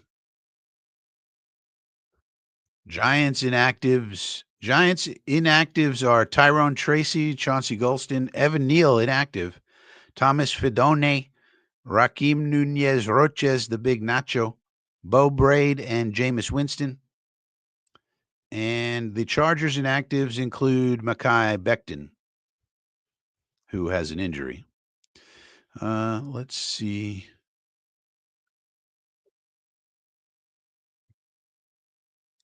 These inactives are coming out for the 1:00 games now. Shador is obviously inactive as the third quarterback for the Browns. See if the Browns can continue playing well. That'd be interesting. Brian O'Neill is out. So if tackle Brian O'Neill is out, that is and has to miss time, that would be a significant blow to the Vikings. Let's see about these bookmarks.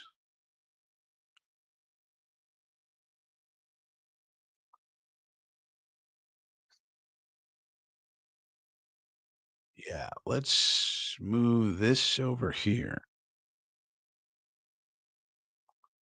Go to this here.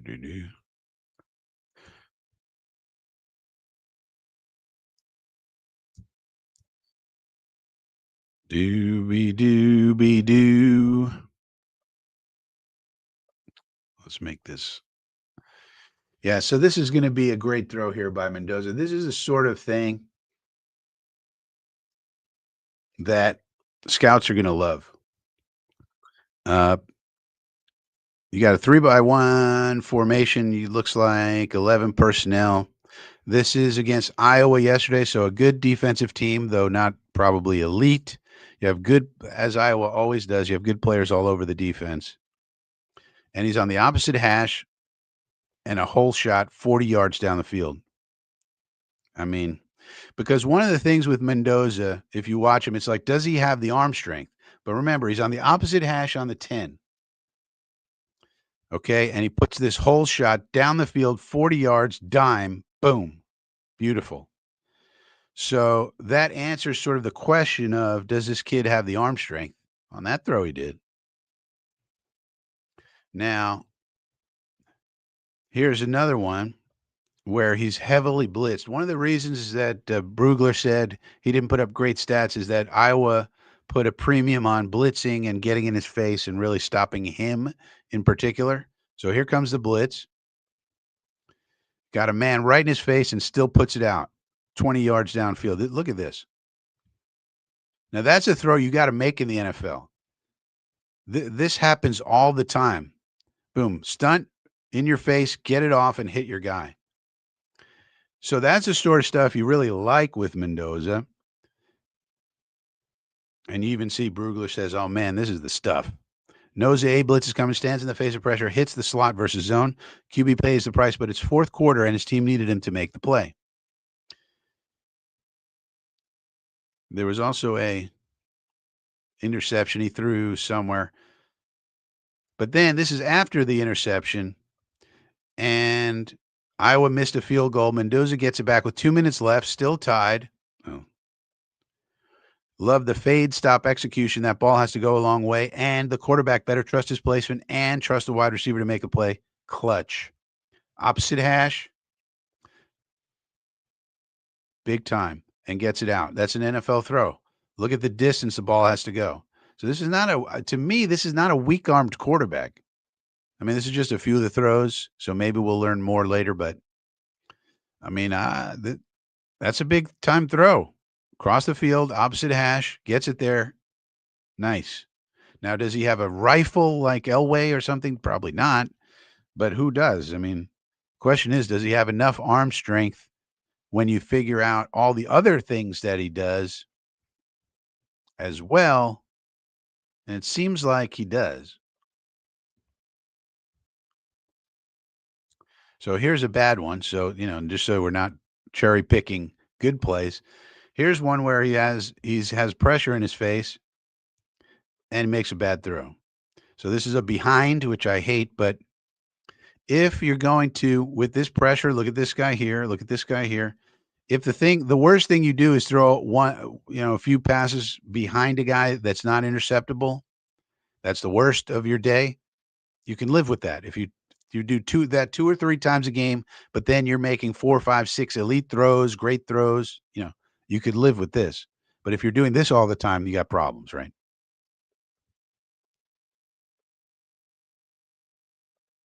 Just that's a bad one. You want that one back. And here's a running play for him. So for the athleticism, you can see here he has enough athleticism as a runner. That's been the way it's been described. And when you watch him, yeah, you go, okay, he's not, Lamar Jackson, but he's got enough to get you what you need at certain points in time. And in fact, I actually like that because he's not going to be leaving the pocket unless absolutely necessary. Seems like one of those type of guys. This is just, all right, we don't need to keep seeing that.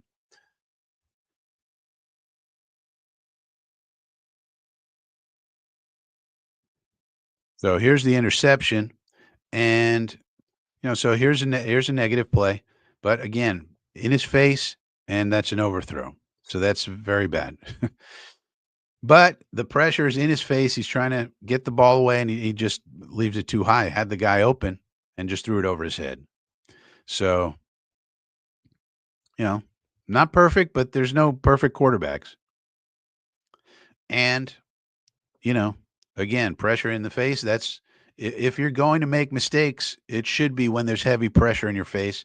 But also, a lot of the percentage of the time with heavy pressure, you need to make plays. You can't always be throwing picks in that situation.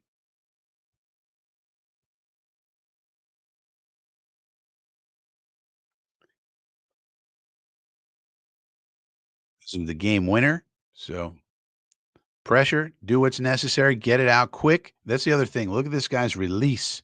It's very quick. That's something I love as well. And he's also 6'5", so no problem seeing over the line or anything like that. And look how quick. And that seems simple, but a lot of times you just need to do the simple thing and do it quickly. You got it. This is his main receiver, Surratt, I think his name is. And you got it. Just get it. Get it to him. Quick, quick, quick, quick. No hesitation. Get rid of it. So, lots of good stuff. Now, he didn't have a great statistical game on, if you just look at the stats, but that's why you got to, stats only tell you so much, really. And that's from a guy who loves stats.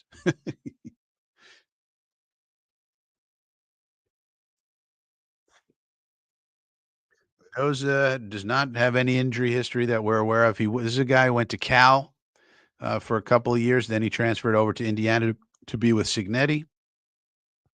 So I don't think he has any, as far as I know, I don't think he has any injury history to speak of. Yeah, I would agree. You remember Jeremy? Do you remember Jeremy? Do you remember when Mike LaFleur said, "Oh yeah," and then you flip on the tape, and he had, the 10 times he had pressure in his face, he made really good throws. Remember that when he was talking about evaluating Zach Wilson, and he was trying to make Zach Wilson, he was trying to pump up Zach Wilson and the pick, and I said, "Wait a minute, you just have 10 times he faced pressure, had muddy pockets. That's it, and you made a decision based on that, you moron." You need way more evidence than that. The problem with Zach Wilson, we didn't have enough evidence to make him the number 2 overall pick when you could have done so much more when you had opportunity cost.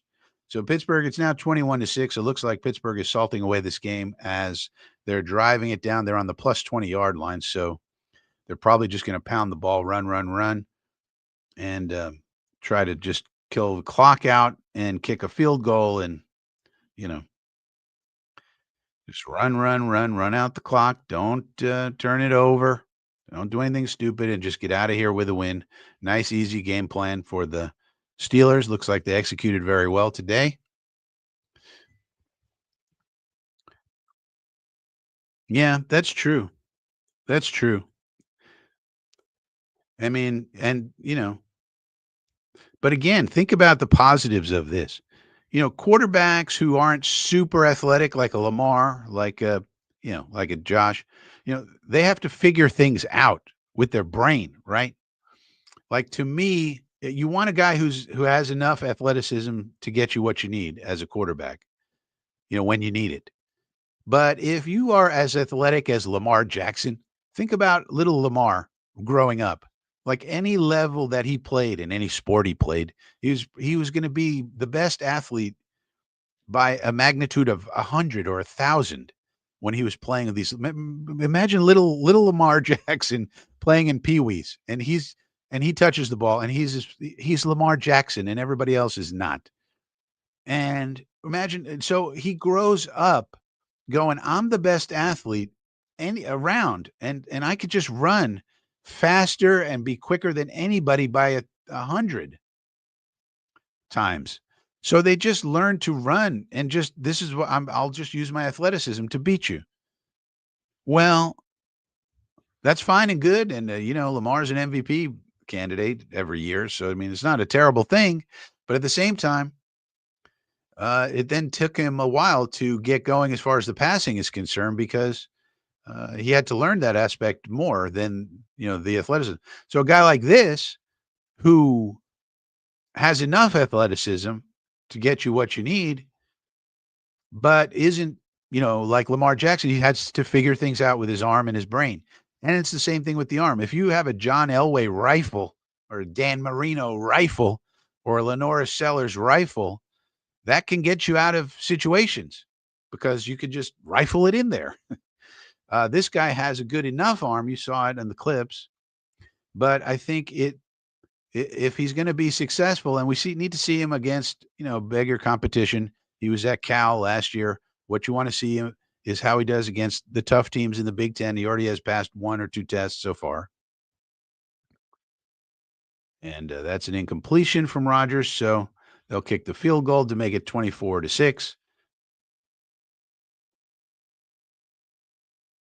Um, but you see what I'm saying? So it's almost like a benefit because this is a guy who has to figure out how do I anticipate? How do I throw it on time? How do I play in rhythm? How do I make sure I can throw it before the guy gets open, knowing that he is going to get open, using my brain to determine, okay, the cornerback is this way, the safety's over there, with the cornerback this way. If I throw it here, my guy can get it and they can't. All of that stuff. So I kind of like it. But he does, and that's why the question was, but is it good enough? And I think we're starting to see with some of these clips, yeah. Yeah, it's good enough. So MLF left out that Wilson was rarely well, that's the whole point. He said, I flipped it on and there were 10, all 10, he did good. 10. That's not enough. That's not enough snaps. 10 snaps? No. That means he wasn't under pressure enough. You don't have enough information. So the thing coming out of that tape watching should have been I don't like Mike LaFleur and Sala and everybody should have said to Douglas, we do not have enough information on this kid to make him the second overall pick. He might be great. It might work out. He has incredible physical tools, as we all know, but there's just not enough for us to feel comfortable and convicted taking him with number 2 pick. No, there's not enough evidence here. And therefore let's choose another path and they didn't. So they took a huge risk basically and it didn't work obviously. And yeah, it is what it is. Swamp Ranger. See, now here's another one. Jaden Mayewa. Well, I'll put him on my list, Swamp Ranger, but I'm not promising anything. I got this. This will be my 19th guy now.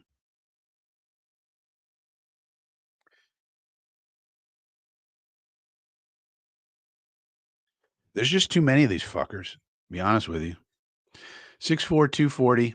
He's not even on the condensed big board. Who is this guy? Now, the condensed big board, he's not even on here, dude. I'll tell you a guy who's off the list is Haynes King. He's off the list. Like, dude, where is this? They have Sam Heward at SC, dude. Now, I'm not saying the condensed big board is the Bible or anything, but you need something to see a list of the people. Like, who are these people? Another guy who's off the list is Nico Amaliva. He's out of there. Fuck that guy. But why isn't he even on the condensed big board? Swamp Ranger.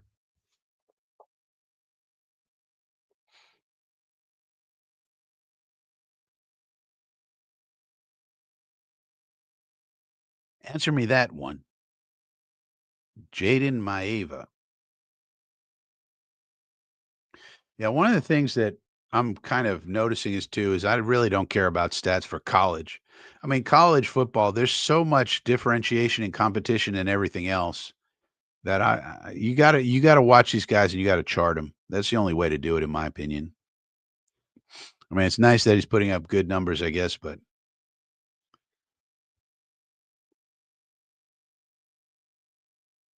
true junior. Well, he's not even on the condensed big board, Swamp Ranger. Why would that be if he's a junior? They list over 700. There's 800, 900 people, and they rank quarterbacks like Zach. They have Zach Calzada at Kentucky, ranked 921st overall, for example. Where's this guy? This guy's not even on the list, Swamp Ranger. They got Sam Heward as the SC quarterback. Who's Sam Heward? I mean, you would think that if he's doing that good, he'd at least be on the board somewhere in the top 1,000 people. So I don't know anything about him, but this is the problem. This is the problem that we have, and this is why we have to try and chart all these guys. And the problem is the volume. There's just too many games to watch. So if you guys want to chart games, I would encourage you to steal my system, put it in chart them yourself. I'm talking about the consensus big board. I'll show you guys. This game's out of hand anyway. Pittsburgh's going to win. Let's take a look. So when I'm now, maybe this big board isn't um, fully ready yet. But like when I'm looking to research somebody, I'll go to this NFL mock database thing here and go to the consensus big board. And I sorted out for quarterbacks. And they got Nussmeier and Sellers, Mendoza, Manning, Klubnik, Aller. You see who they are, right? So Nico's here. I mean, so you can see it's not great because, here he is, 511th. He is here. Sorry. So, but here he is, Swamp, 511th. So, I don't know. Then again, they got Ty Simpson down here. Ty Simpson's stock is rising. But all the rest of these guys around here, I don't know who they are. Haynes King, his stock is dead. See, look, they got Diego Pavia down here for Harlan, 816th. Talon Green, 823rd. All right, so I missed him, but he's 511th, not the 511th quarterback, but 511 overall. Up one spot. So I don't know. Maybe this isn't, good enough. I don't know it doesn't have enough info yet to really be good until maybe after the season it becomes good. But I do like to use this because it aggregates data from multiple sources for a balanced prospect ranking. From 40 big boards evaluating talent across position, also incorporates 164 first-round mock drafts and 66 team mock drafts. So normally this is the go-to, but I'm not sure if it is complete for this year yet. But they got that dude 511th overall as of right now. And 1, 2, 3, 4, 5, 6, 7, 8, 9, 10, 11, 12, 13, 14, 15, 16, 17, 18, 19, 20, 21, 22, 23, 24, 25, 26, 27, 28th quarterback in 20 in this. So that's what makes it rough. I mean, we should probably include Rocco Becht. This is Anthony Becht's kid. He looks pretty decent, and he has ties to the Jets. He wouldn't mind coming here. But why Nico is so high, I don't know. People just refuse to believe Nico is a bad quarterback. But they got the Fern Dog third, and Sellers is probably going back to school. Let's be honest. I would advise him to go back. Club Nick and Aller are going to have to fall. Moore is going to have to rise. Nico's got to fall more. And some of these guys I just don't know anything about. But yeah, he's on the list. I thought I missed him, but here he is. But this is the thing that generally I'll go to. I prefer a consensus. This is like a Delphi method big board, you know? So that's where he's at right now. But it doesn't mean it's right for sure. Yeah, that's why you got to watch the games. Like one thing in favor of Drew Aller, they were calling those plays they were calling were so conservative yesterday. All right, so somehow Minnesota has the ball back. They're 3rd and 4, 7:56 left. They're on the plus 17-yard line, trying to score, make it a game. Let's see if they can make this a game. Actually, at the end of the game, they do have Carson Wentz at quarterback, so who knows with that crazy bastard? He throws it toward the end zone. Did he get the feet in? And Jalen Ramsey is back in the game, so he's not injured. Maybe he did. We got to look at the replay. Beating Jalen Ramsey, who came back in after an apparent hamstring injury. They're calling it a touchdown to Xavier Scott, whoever that is. So Wentz was on the move, throws it, catch. We need a close up. Yeah, he got it. He got it.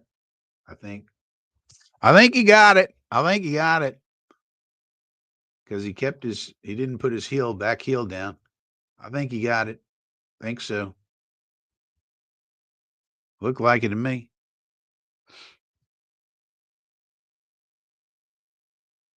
Yeah, he good. He good. All right, so let's see if the Vikings can somehow make this an interesting game here. They're going for 2. It's 24-12 now. Trying to make it a 10-point game with 7:50 remaining. Crazy Carl throws it, and Speedy Nailers got it. So that's conversion. So they're only down 10. Let's see if they can come back. But this is the point in charting the dudes is you have different levels of competition. I mean, Diego Pavia played Utah State yesterday. That's not as impressive as Mendoza versus Iowa. Even though Pavia put up big numbers and Mendoza did not. First of all, you got to watch the games to see what types of throws that he had. If you're doing checkdowns all day and screens, that's less good. Still not bad, but less good than throwing real passes. And then you have these systems where if you have a 5-star recruit, if you have 3 5-star recruits on as your wide receivers or something, I mean, they're just going to smoke anybody that's out there. So they're going to get wide open, and that's not going to be the case in the NFL. So there's a lot of context. That's why I don't love even the statistics. They are not a shortcut. That's the thing you learn when you start charting these passes. The statistics are not a shortcut for really anything.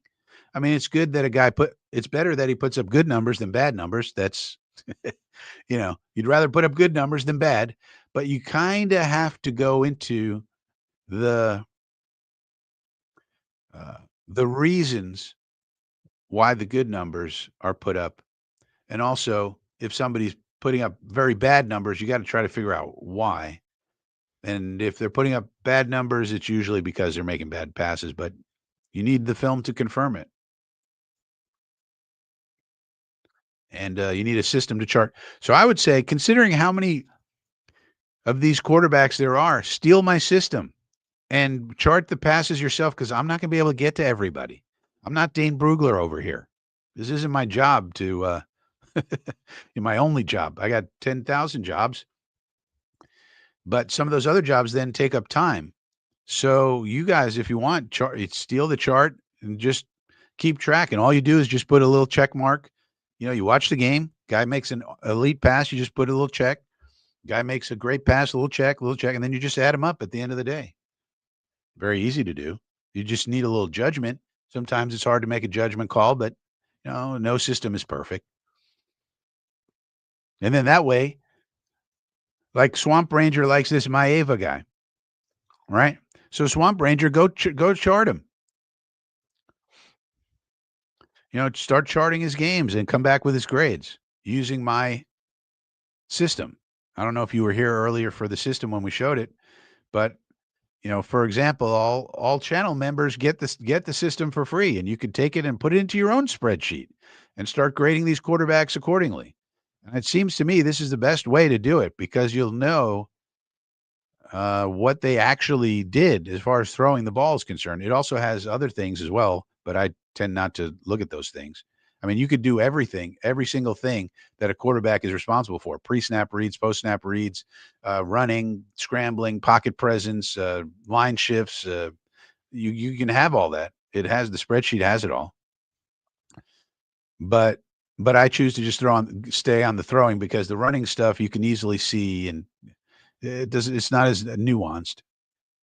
But the passes are, because if all you do is throw routine little checkdowns, well, that's good, but it's not as good as the guy who can do that plus elite downfield throwing. Malachi Lemon. Yeah, to be honest with you, I have not been following Southern California football, to be honest with you. Jeremy, yeah, I agree. And there's going to be a debate. He's going to be one of the most fiercely debated dudes, Jeremy. You watch. You watch. When we do mock drafts, when the Jets fans are considering should we take this guy, Aller is going to be one of the most fiercely debated dudes, and it's going to be all of the normal suspects. Oh, he didn't have any receivers. He didn't have his play caller was a bum. Call it Nicky or whatever his name is. And so some of that's true. He doesn't. But the thing you have to think about is Aller put up big numbers last year, and he had Tyler Warren. Is Tyler Warren any good? Yeah, he's a dominant tight end. Well, now Tyler Warren's not there, and you look at it, he's played 3 games against cupcakes, didn't put up big numbers at all, didn't put up terrible numbers either, but he just didn't put up big numbers, which you would have expected. And then his first test, he failed it against Oregon. He failed that test. So you got to see how the rest of the season goes, but he's going to be fiercely debated. It's like you watch him throw. When he makes an elite throw, you think, oh, wow, this guy is, Justin Herbert or something. But also his mobility is fairly limited. He is not one of these speedy dudes. So he will truck dudes. He's powerful and big like that. But, his mobility is, I would say, on the somewhat limited side. So he doesn't have that aspect to his game. And the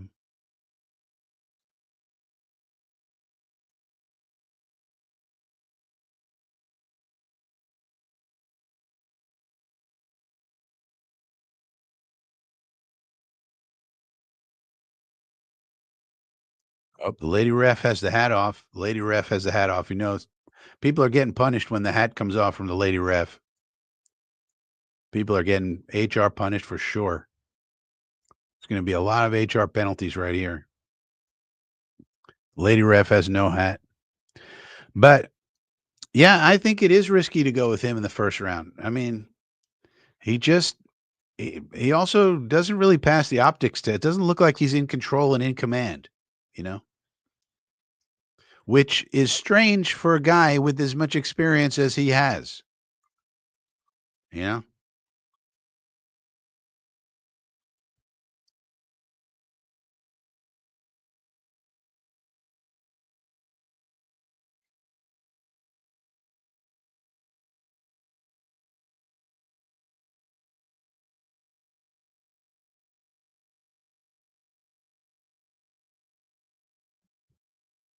But he's going to be fiercely debated. Some people are going to say he didn't have a good situation. He didn't have any receivers. What do you want him to do? Other people are going to say he looks like dog shit. Swamp Ranger, I was Nussmeyer. Yeah, Nussmeyer. I tell you what Nussmeyer is. Nussmeyer is dime store Mac Jones. So if you want a dime store Mac Jones, take Garrett Nussmeyer. But that's not what the Jets should aspire to. And plus, I'm scouting for the Jets. I'm an unpaid Jets scout, right? I am looking at what the Jets need. I don't care. Nussmeyer might be perfect for somebody else.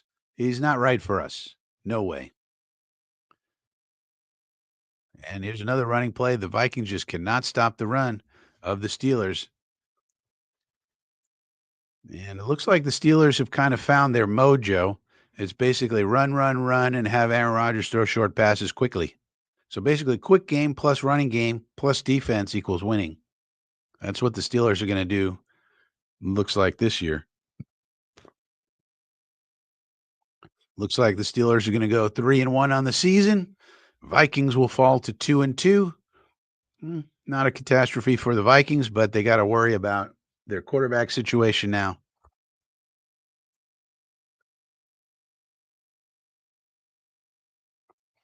Here's another running play. This one goes nowhere, but they're just chewing up the clock. Chew, chew, chew. Chew it up.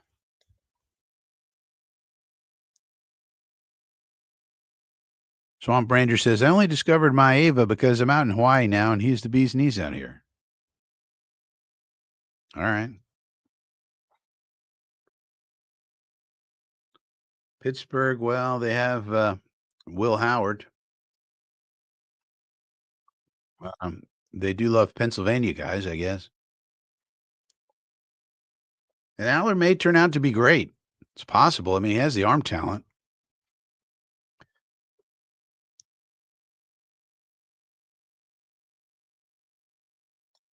Sellers. So I love me some Lenora Sellers. I think he's going back to school, JoJo. Be honest with you. He's just his processing isn't there. The thing about him is that he has everything else you want in a quarterback. He's big, he's strong, he's thick, he's fast. He has incredible arm talent, arm strength, and incredibly fast release, but he just doesn't his decision making is questionable at the moment.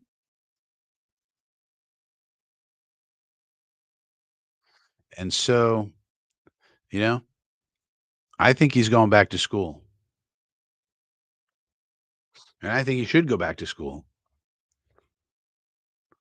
Yeah, everybody puts Nussmeier with the Saints because his dad is there.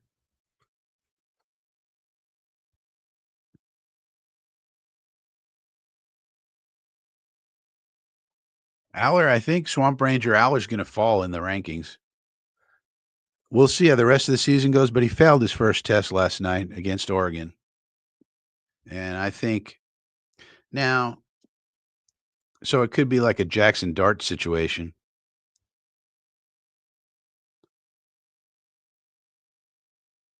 But, as we all know, quarterbacks tend to get overdrafted, as we all know.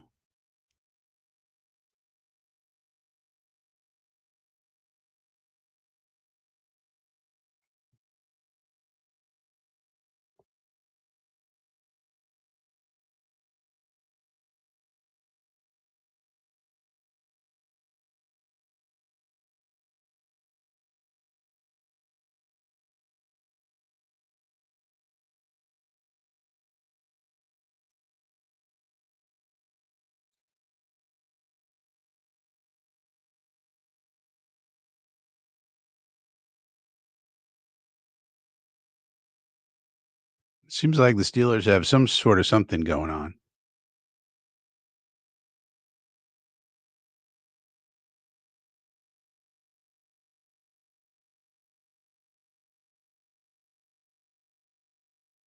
So they're going for it on fourth down. It looked like Rodgers was telling them, let's go for it on fourth down. So already having a sizable influence over Mike Tomlin. And they go for a run. Here's Gainwell, and he is stopped. So they should have kicked the field goal, as Tomlin probably wanted to do. But nonetheless, um, it's going to be tough for the Vikings. They got to go 98 yards now just to get back into this. They're down 10 with 4:09 remaining. Sometimes you should just kick a field goal. Just take the points, move on.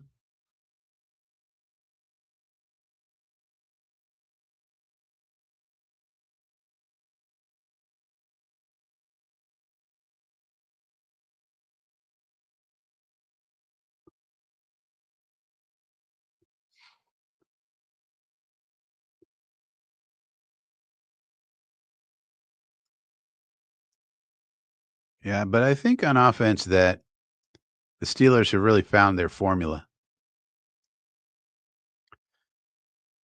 Defensively, they're probably still giving up too many rushing yards, but at the same time, that chews up a lot of clock.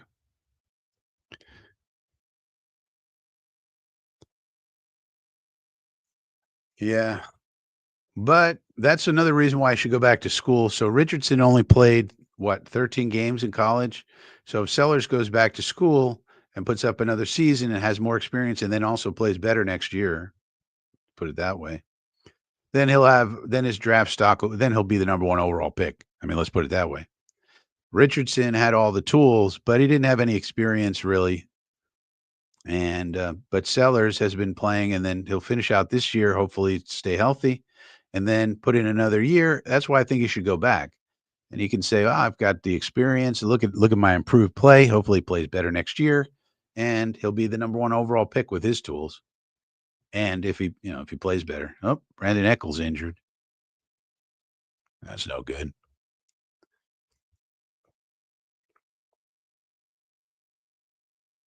On contact injury, that could be ACL. It was just running. Sellers, yeah, right now looks a little too erratic. Yeah, Mizzou was not great. Agreed. Johnny Boy wants chaos to be the defensive coach. I don't know if that would work out, Johnny. I mean, it'd probably be too chaotic. He'd probably be, I mean, and after all, he has a lot of things going on. I mean, how's he going to do his hot sauce reviews and also have a football channel and also be the defensive coach for the Jets, Johnny Boy? Like, there's a lot going on there. It's not easy to do all these hot sauce reviews. Think about how many hot sauces there are out there. He's got to review all of them. He's probably got a long list of hot sauce types that he's got to get to. And don't forget, he's got to do hot, he's got to do medium, he's got to do mild. He's got to do all that. How's he going to do all that and be the defensive coach for the Jets, Johnny Boy? Come on. It's too much. It's too much. Or pitching coach for the Mets. That's just too much on his plate, Johnny. Oh my goodness. Jordan Addison. Oh, takes it to the 1 yard line. Well, they're back in the game now. It's amazing that he couldn't get all the way in there. They just threw a bomb and he was wide open. That's not good pass cover. That's not good defense. Steelers, what happened here? They just let him go. That was weird. So he stumbled. Now they're at the 1 yard line. They give the ball to Jordan Mason. He gets stuffed. But really, all they need is a touchdown. Rodgers will get into a. Yeah, maybe. Exactly. And if people watch that clip closely, Jeremy, they will see my reaction. It was mostly with my eyebrows, but sometimes you got to be subtle with it. All right, 2:21 left. Crazy Carlson throws it up and almost picked off. Crazy Carson Wentz with a crazy throw.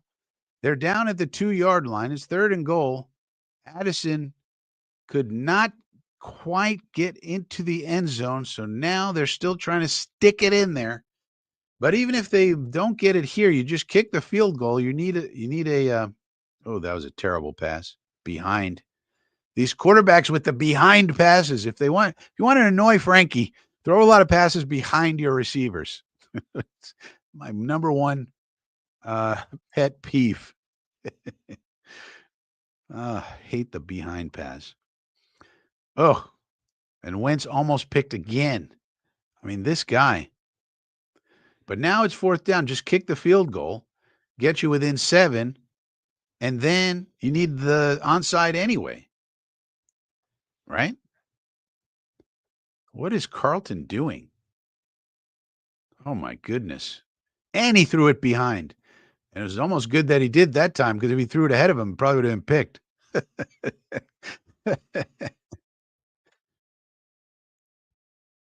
Oh, they're going for. Why are they going for it? What? Don't you kick the field goal here?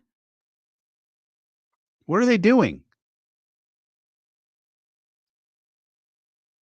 What's going on? There's no way this is a touchdown. Is it? There's no flags? What? I don't understand that strategy. Chat, what happened? Why didn't they kick the field goal? Well, they got the touchdown, Frank. Yeah, but you didn't know you were going to get the touchdown. You still need the onside anyway. Seemed like somebody was offsides or something. The play clock was down to 0. They throw it. That's definitely a touchdown. All right, I guess it worked. And the extra point is bueno. So they're down 3 now. Boy, this crazy bastard. If you want some crazy ass plays on your team, get Carlson Wentz. The Wentzopolis. Carlton Wentzopolis.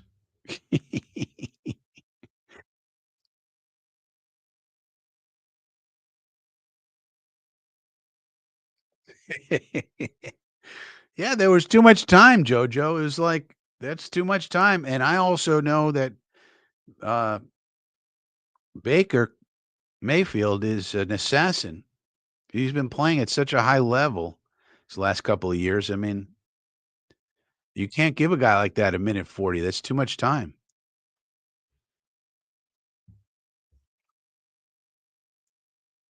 They wasted a full minute because Wentz couldn't throw a pass to an uncovered receiver.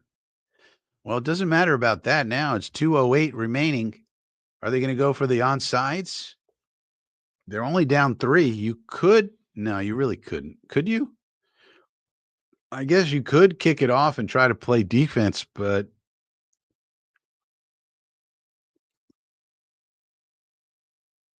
this is something I don't like. Why do we have to declare an onside kick?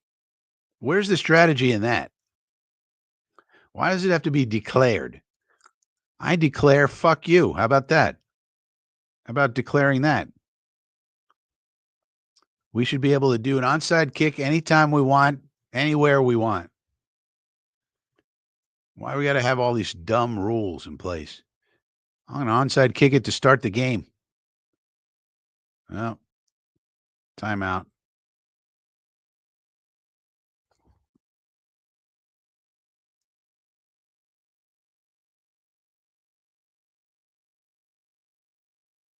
Steelers called timeout.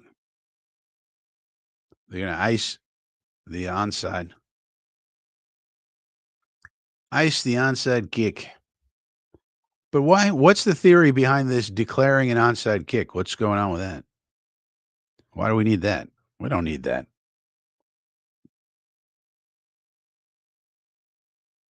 I want to onside kick it to start the game. Why can't I? Let's get some excitement back in this game.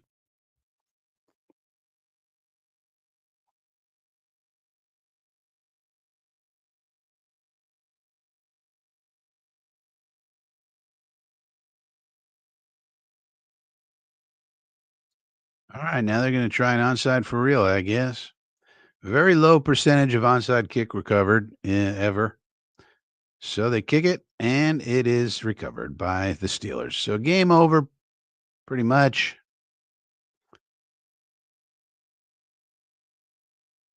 I mean, with how low percentage, you almost think maybe they should have kicked it off, played defense, call your timeouts, and then just try to get a field goal. Now they're at the 50-yard line.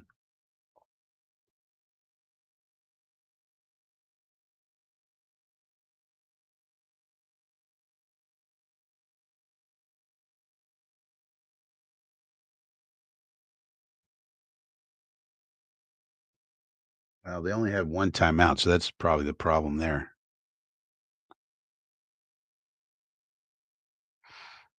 Yeah. 2-minute warning.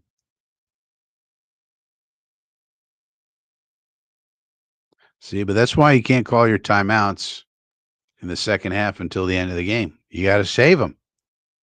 That's a problem there. Stupid.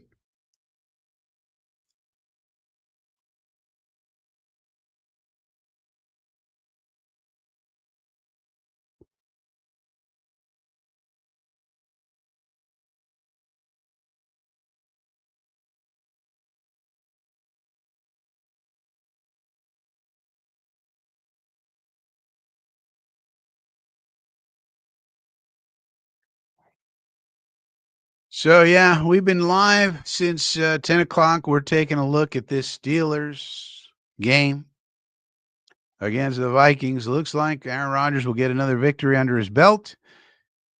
He'll get some more career stats under his belt. And it looks like the Steelers are going to walk away with another victory on the season. And we'll have to see how the rest of the year turns out for them. The Vikings, boy, it's going to be this Carlton Wentz character. High variance quarterbacks.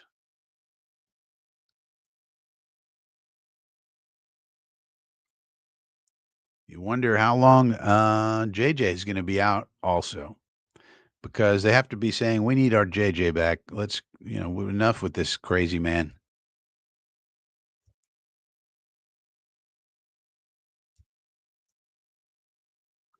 This is the guy that KOC wanted. So you get what, you get what you get with this dude. But it is 12:30. The 1 o'clock games are coming up. So we'll have a stress-free Sunday of football starting in the morning, going to the afternoon, and into the evening. And then tomorrow night, we'll be on, Jeremy and I will be on Green Beans channel, as we always do, with a little bit of a watch along of the Jets and the Dolphins. And we'll see if we can do something. If I had to guess, I would say probably not. But you never know. Justin Fields will be back. Let's see what we're able to do against a Miami team that's also 0-3 along with us. The people of Ireland are all filling the stadium, 82,000 of them. You got Viking fans, you got Steeler fans. They're all dancing and singing and doing things. So now we're going to get another running play. I guess there's no way for them to really stop the clock, right? They have one more timeout, but then it's pretty much over.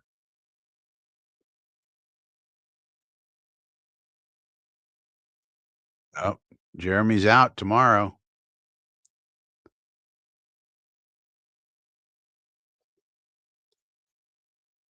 So no Jeremy tomorrow.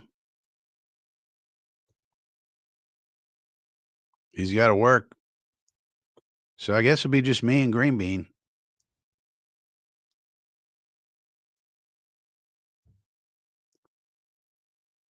Swifties versus the Ravens. Yeah, and somebody's going to get a loss there. The Giants game is going to be interesting because of Jackson Dart.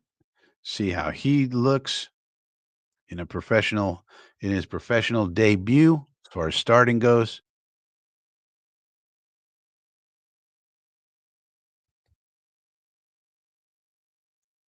House isn't the jinx. No, I think it's probably New Jersey is the jinx. Third down and one, 152 remaining. I guess you could have some amount of time left if you stop them, and then they punt it. But then again, they might kick a field goal here. They call it timeout. Lady ref says timeout, timeout.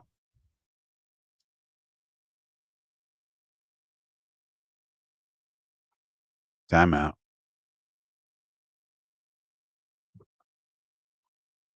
Good old Carson Wentz.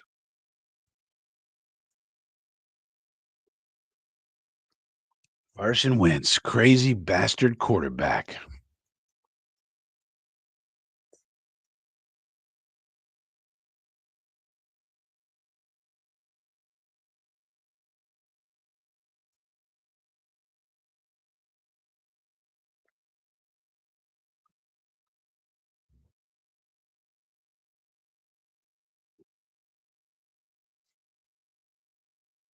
All right, third down and one now.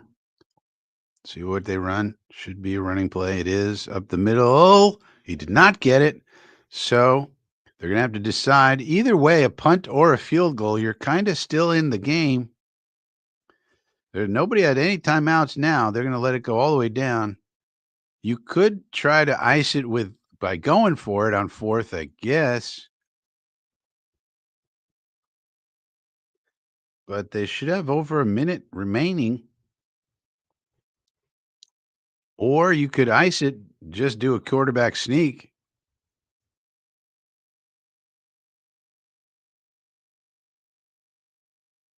That's what they're setting up at. And nope, they're letting the play clock expire.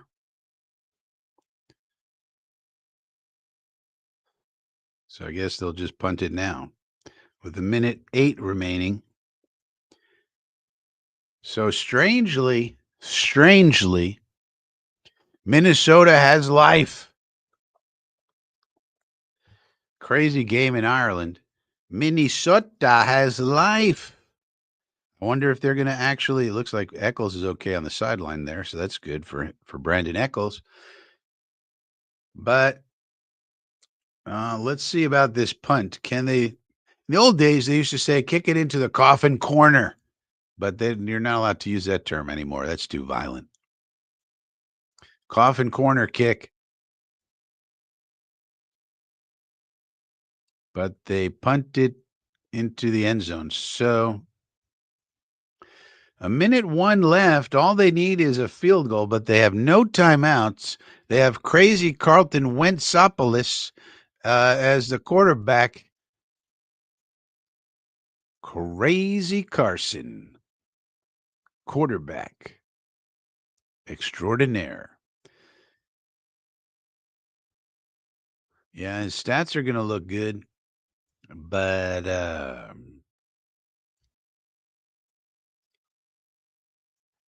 lot of that was because they left a man wide open, deep for some reason. All right, they're starting from their 20, so let's see how they're able to do.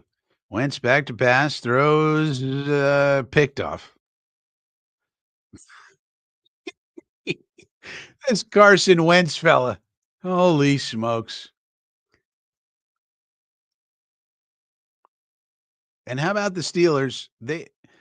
That's how you pick off a pass. You don't drop it.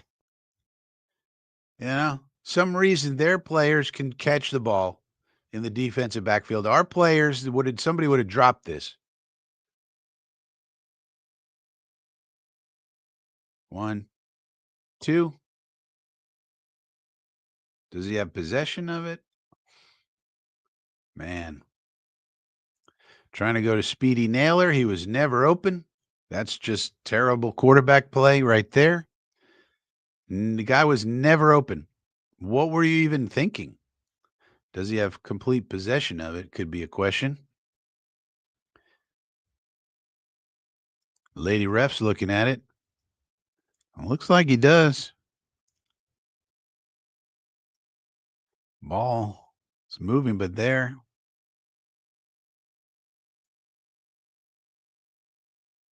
What was Crazy Carson thinking there? The guy was never ever open.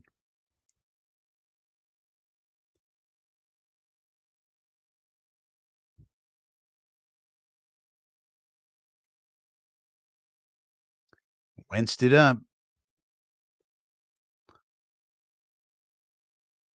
The only question is the ball moving? Does he secure it and get 2 feet? The ball was moving at some point, like right here. Ball's moving. Now he has it. Does he get 2 feet? Maybe not. Maybe not. Maybe not.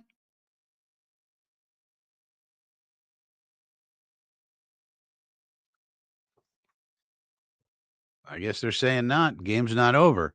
So he didn't get winced up. All right, let's see if Crazy Carl can make up for that stupidity with some greatness because that was just dumb. Again, another dumb pass. These people are not open, Carson.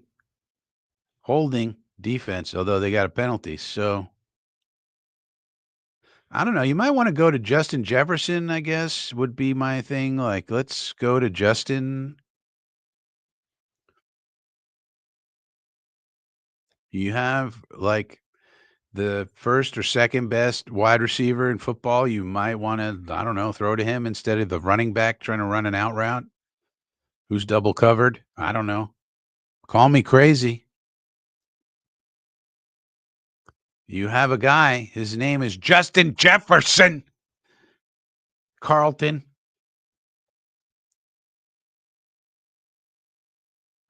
Let's try and throw to him, maybe. I don't know.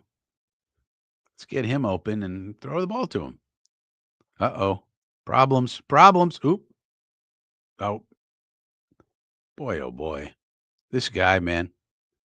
I think anybody who watches this guy play, I don't understand why he's still in the NFL. I mean, yeah, he can do some things, but I mean, there's so much stupidity going on at this, like why would anyone want to put up with this high variance of play?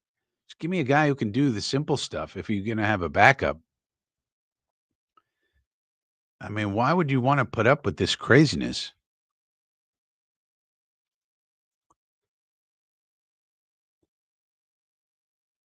First and 5. All right. Well, they bailed him out with another penalty. 48 seconds remaining. Let's see if Carson can figure out how to throw it to Justin Jefferson. Nope.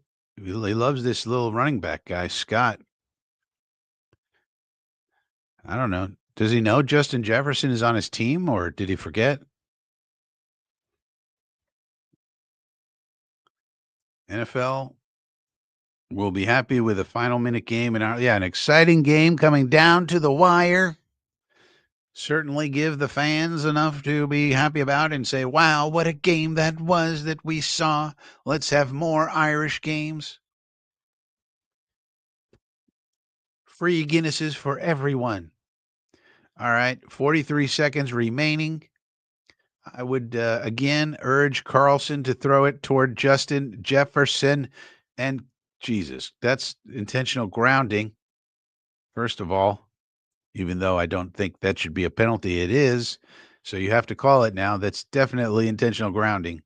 Ball did not make it back to the line of scrimmage, and there's no one nearby. And you're under pressure, and you're in the tackle box. That's definitely intentional grounding. Oh, this crazy bastard.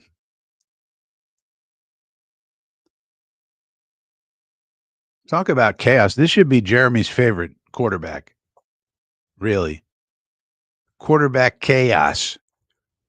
This should be Jeremy's favorite QB in the whole world.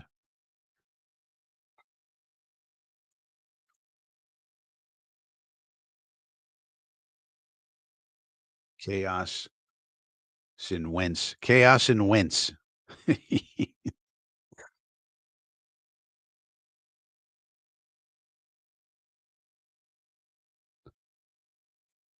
All right. I'm asking you once again, Mr. Crazy Man. Throw it to Justin.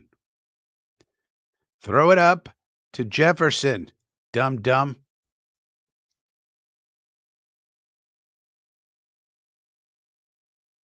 Nope. Checks it down. You got no timeouts, dude. You can't be checking down. What are you checking down? I mean, it's 14 seconds. You got to go downfield, dude. Wentz and the Jets. Yeah, no, there's no way we could have. We do not need high variance quarterbacks. It's probably why I'm going to lean toward a no with Aller. He does some great things, but there's just too many bad things. We need a steady Eddie who can control the game, knows what the fuck he's doing. Enough with this crazy bullshit. They're still in the huddle. There's 7 seconds remaining on the play clock. What are you doing? This is a penalty right here. There's 3 seconds. What are you doing? It's delay of game with a 10-second runoff. What are these idiots doing?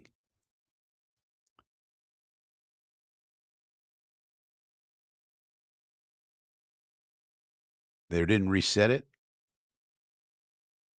Well,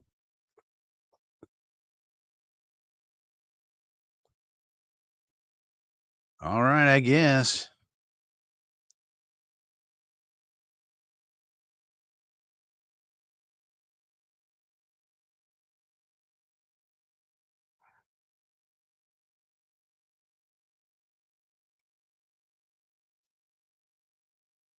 All right, Carlton, let's go. 4th and 18.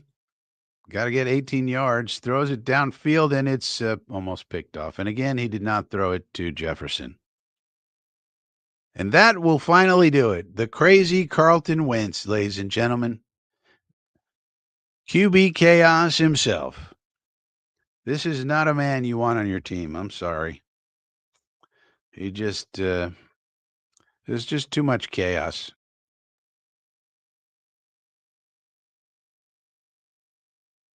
Throw it into triple coverage instead of finding Justin Jefferson. Boy, oh boy. But, in typical Pittsburgh fashion, they find a way to win. They win these close games. They come up with the big plays when they have to. That's Pittsburgh for you. So at the end of the day, Steelers go to 3-1. Not a particularly impressive game from the Steelers, but they did enough to win, and so you got to give them credit for that. As far as the Vikings, you got to say this is more about the quarterback position than anything else, and maybe the run defense as well. Not looking good at all. But why did you choose the crazy bastard to be your backup quarterback? And then you see him playing like a crazy bastard. And this is what it is. No bueno. No bueno. So another win on the record of Mr. Aaron Rodgers. He gets more stats on the stat sheet for his career, including another W. So we'll see how the rest of his season goes. And the 1:00 games will be starting in 10 minutes. So we'll end this stream here. Thanks for joining, everybody. Consider joining the Inner Circle. That's the membership group where you get exclusive videos. You get the drive charts. You get the quarterback rating system. You get it all. Let's be honest. If you support the channel, there's membership tiers, $2, $4, $10, whatever your budget is. You can join up, and it's a lot of fun. Phil Adams is saying, I'm thinking Ireland. Yeah, why not? It's a regular marketing location for the Steelers, so the Steelers will be back there primarily, probably going forward. There's going to be more international games. The NFL only has several places it can expand as far as its fan base goes. One is international, and then the other is women, which is why the Swifties are so important to the NFL. But anyway, yeah, consider joining up for the Inner Circle because, again, you can get this quarterback rating system, and then you can rate some of the quarterbacks you like. I can't rate all the quarterbacks, but maybe collectively if we all use the same grading system, we can put our heads together and grade all these college people, so we'll know who's good, who stinks, and who should be forgotten about, who should be taken in the first round, etc., etc. All right, so thanks everybody. See you tomorrow night on Green Beans channel for the Jets game tomorrow night, Monday Night Football. See you then.